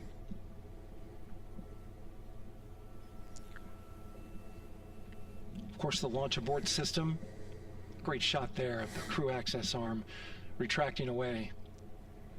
The launch abort system is the tower at the top, and that's what would pull Orion and its crew off the top of the rocket in case of an emergency, whether it's on the ground or in flight. This is critical safety hardware that protects the lives of the astronauts.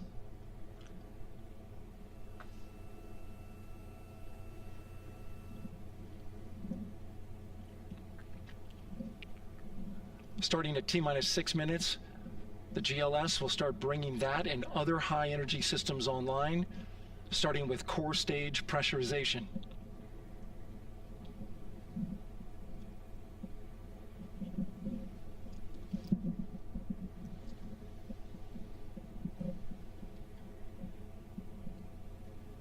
So what I think they're doing is going to flood it with helium, and then pressure. Whether it's 90% go, the range is go, all systems are go.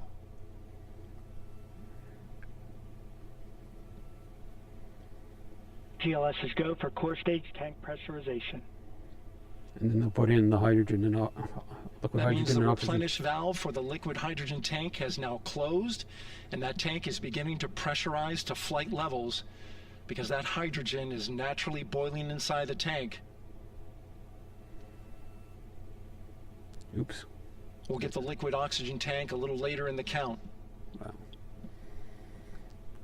Now the team is waiting for verification that, if needed, the Artemis II crew could use the launch abort system to pull Orion safely off the top of the rocket in an emergency. Let's listen in for that call. GLS verifies last capability available. And CDR, do you copy? CDR copies, last available. That's great news, and you heard the They NTD stopped at verify 10 with minutes the for a few commander moments, of the but mission. plus I was a couple minutes behind, so. But now we're back into regular time. We're under Now 5 work minutes. is being done to arm the flight termination system. This is so the range safety can send a flight termination command if the rocket flies too far off track. I'm going to keep it on them, so.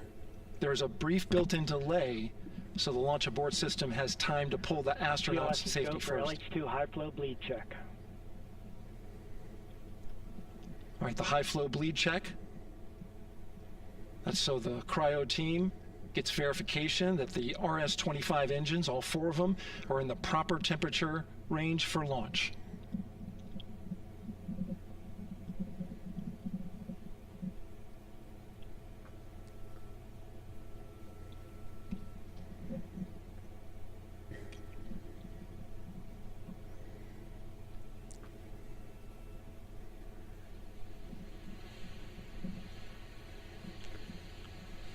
GLS is go for core stage APU start. Core stage APUs start. Those are auxiliary power units, high-speed turbines which provide pressure to hydraulic pumps that steer the RS-25 engines. We're going to see a gimbal test a little later at T-minus 2 minutes and 30 seconds. This is what allows that to happen.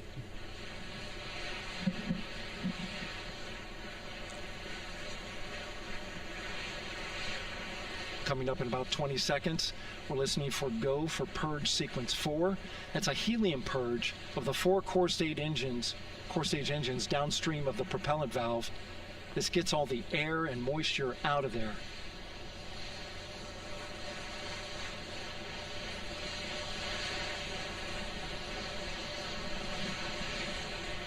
GLS is go for purge sequence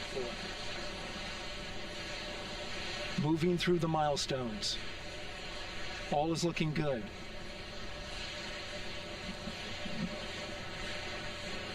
Coming up in just a few seconds, we're going to get that thrust vector control actuator test. This is a gimbaling of the engines.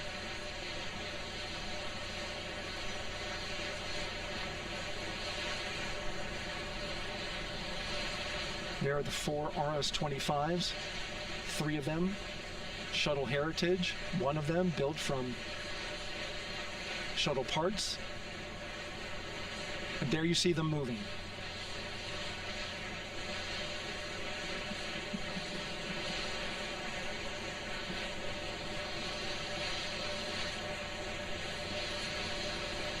Now we're going to start moving the power from both the upper stage and the lower stage of the rocket to internal, taking ground power away and now going to battery power. GLS is go for upper stage internal power. Less than 2 minutes. All right, power is removed from the rocket's upper stage, the ICPS, and it's been switched to battery. Same milestone for the lower core stage coming up at T-minus 1 minute and 30 seconds. Right now, the 4-person Artemis II crew is 248,000 miles away from the moon. And if all goes well, they will fly by it in 6 days. 90 seconds.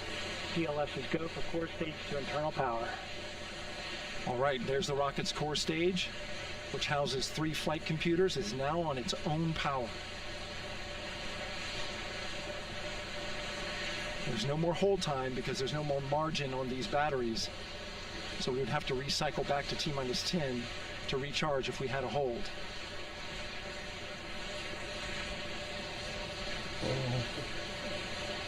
60 seconds. 1 minute.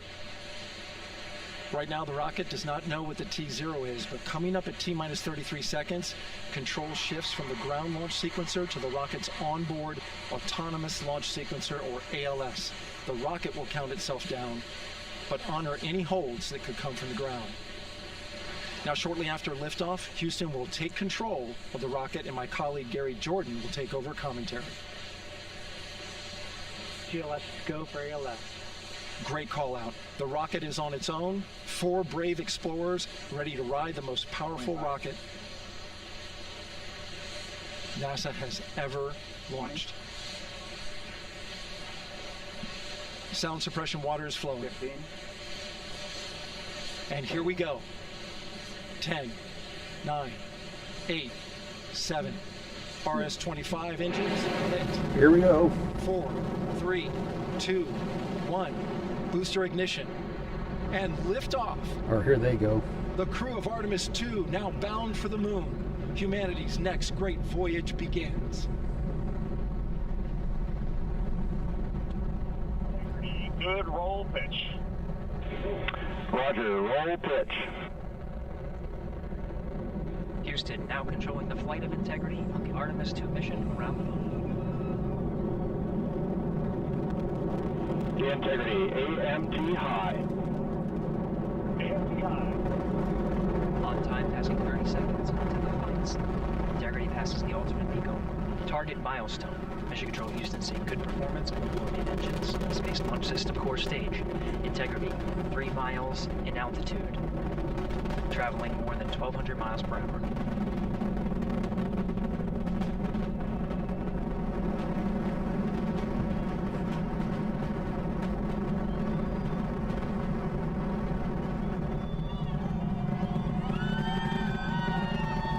Well, that's gonna be.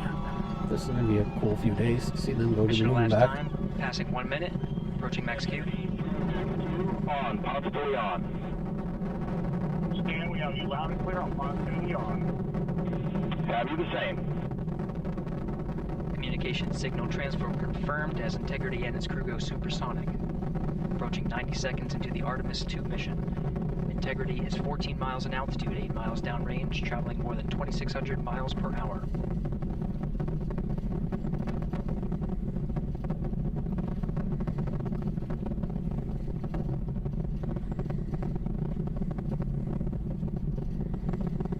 Just gonna.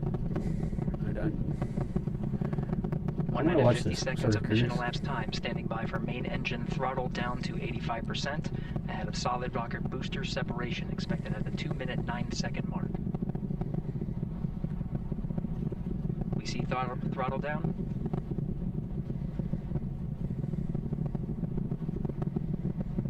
Confirmed separation.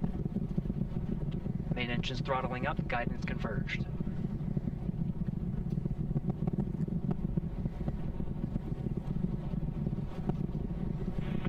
Integrity, guidance converged, performance nominal, upper stage RCS ready. Curve. Copy all, Stan. Integrity, SM priming complete. SM priming complete. 2 minutes 45 seconds of mission elapsed time into the Artemis II mission. Thrusters on Integrity and upper stage confirmed in a ready state ahead of service module fairing separation.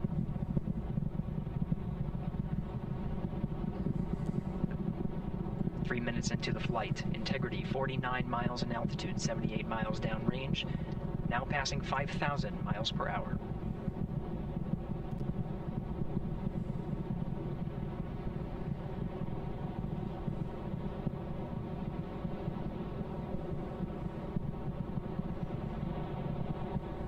Standing by for launch abort system jettison.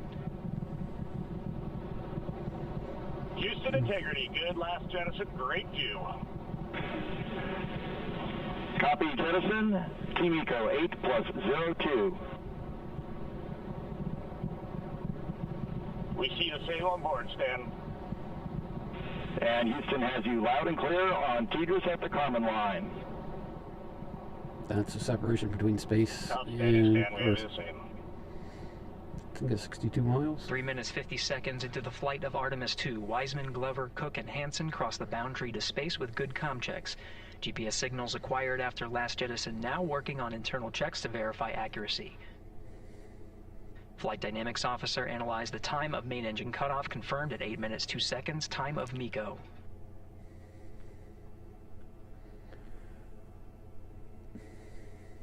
Just a quick check.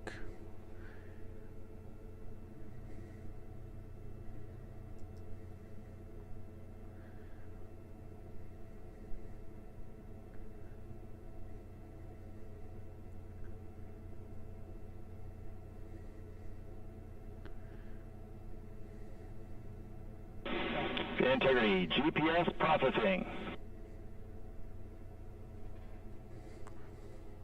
Outstanding, Stan. We see the same, and we have a beautiful moonrise. We're headed right at it.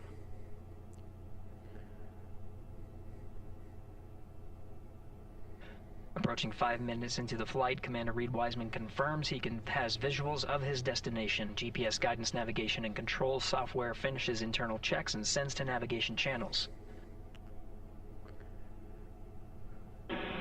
Integrity, 3 engine press.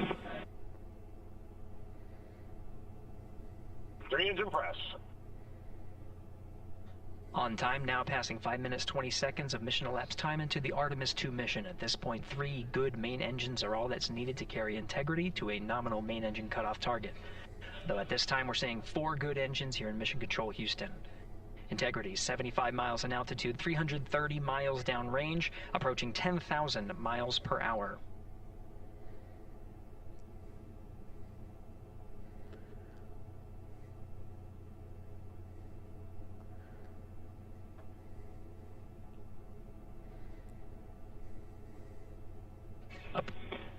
Integrity, looking good at 6 minutes.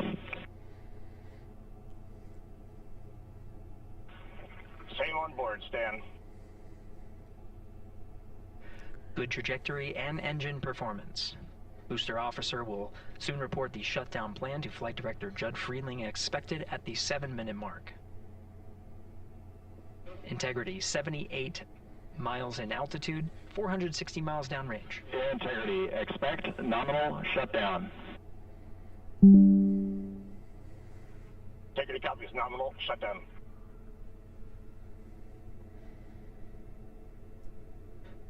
Six minutes 40 seconds of mission elapsed time. Shutdown plan is as expected. Okay. Yeah, if you can like just 8 minutes 2 seconds into the flight.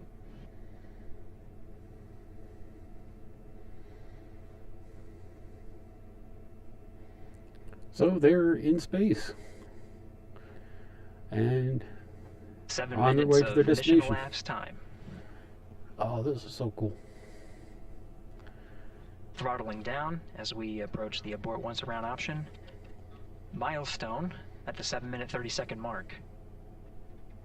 Now 84 miles in altitude, 650 miles downrange, traveling more than 15,000 miles per hour.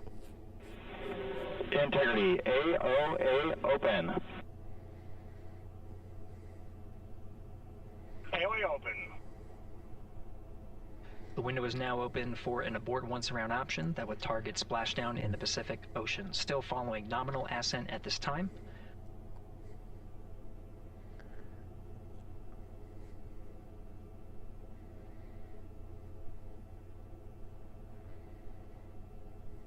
About 10 seconds remaining until the main engine cutoff of the Space Launch System core stage. Standing by for confirmation of MECO and core stage separation.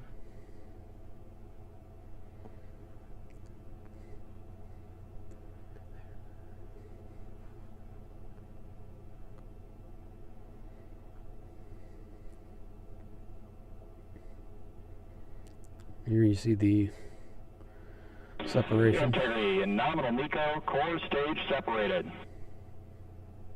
The core stage is the big orange bit, I think. Pretty sure. We see the same on board, Stan.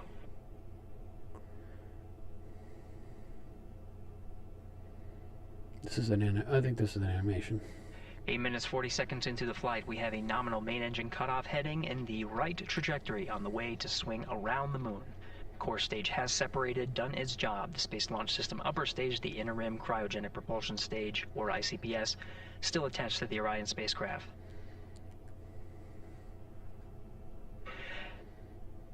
Nine minutes of mission elapsed time. Integrity crew of Reed Wiseman, Victor Glover, Christina Cook, and Jeremy Hansen now in orbit around the Earth at the beginning of their journey to the moon.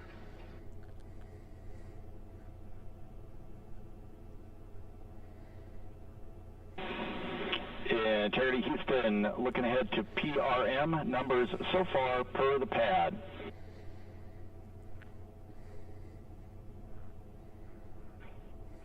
Copy that, Stan. Numbers for the pad.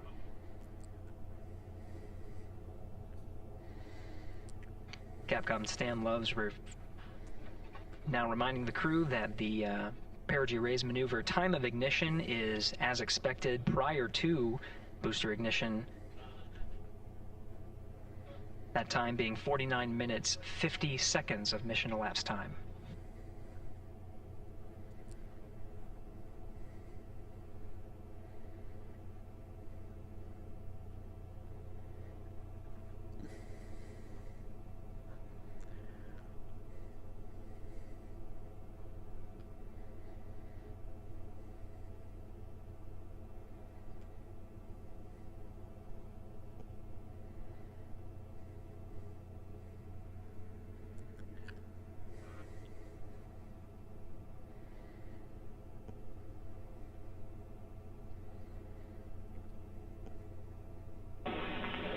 Integrity, good. Neds deploy.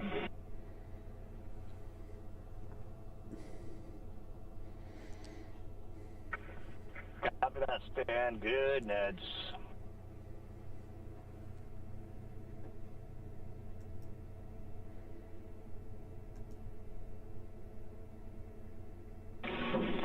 And Integrity Houston for PWD SEP, just a reminder, halfway open on the secondary. We copy that. Stand halfway open.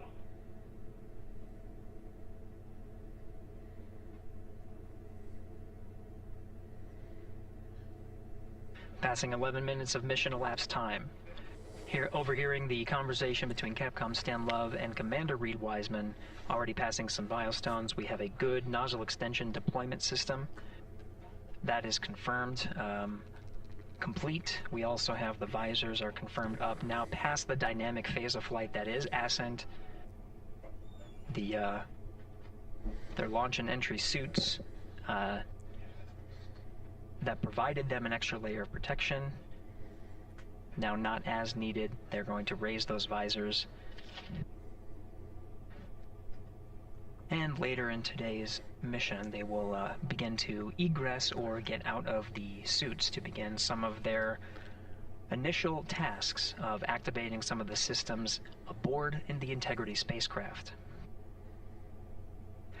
It's passing 12 minutes of mission elapsed time. Again, the perigee raise maneuver that's targeted near 50 minutes of mission elapsed time, 49 minutes, 50 seconds. That's what the crew is going to be working towards. The Commander Reed Wiseman, pilot Victor Glover will focus on preparing for that milestone. In the meantime, mission specialist Christina Cook and Jeremy Hansen will start some of the activation of environmental control life support systems. You may hear confirmation of their activation over the Orion to Earth communication network.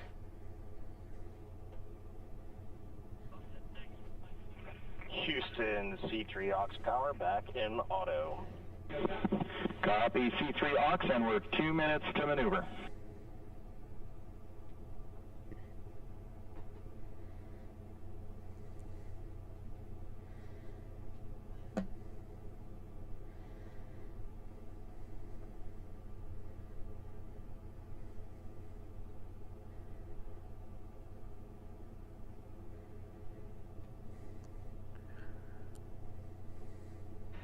"13 minutes and 30 seconds of mission elapsed time. We're going to continue to follow the crew of the Artemis II mission. They are beginning their journey around the moon to verify the systems that will take us to its surface. An incredible ascent. Artemis II is underway. Reed Wiseman, Victor Glover, Christina Cook, and Jeremy Hansen begin their journey to the moon.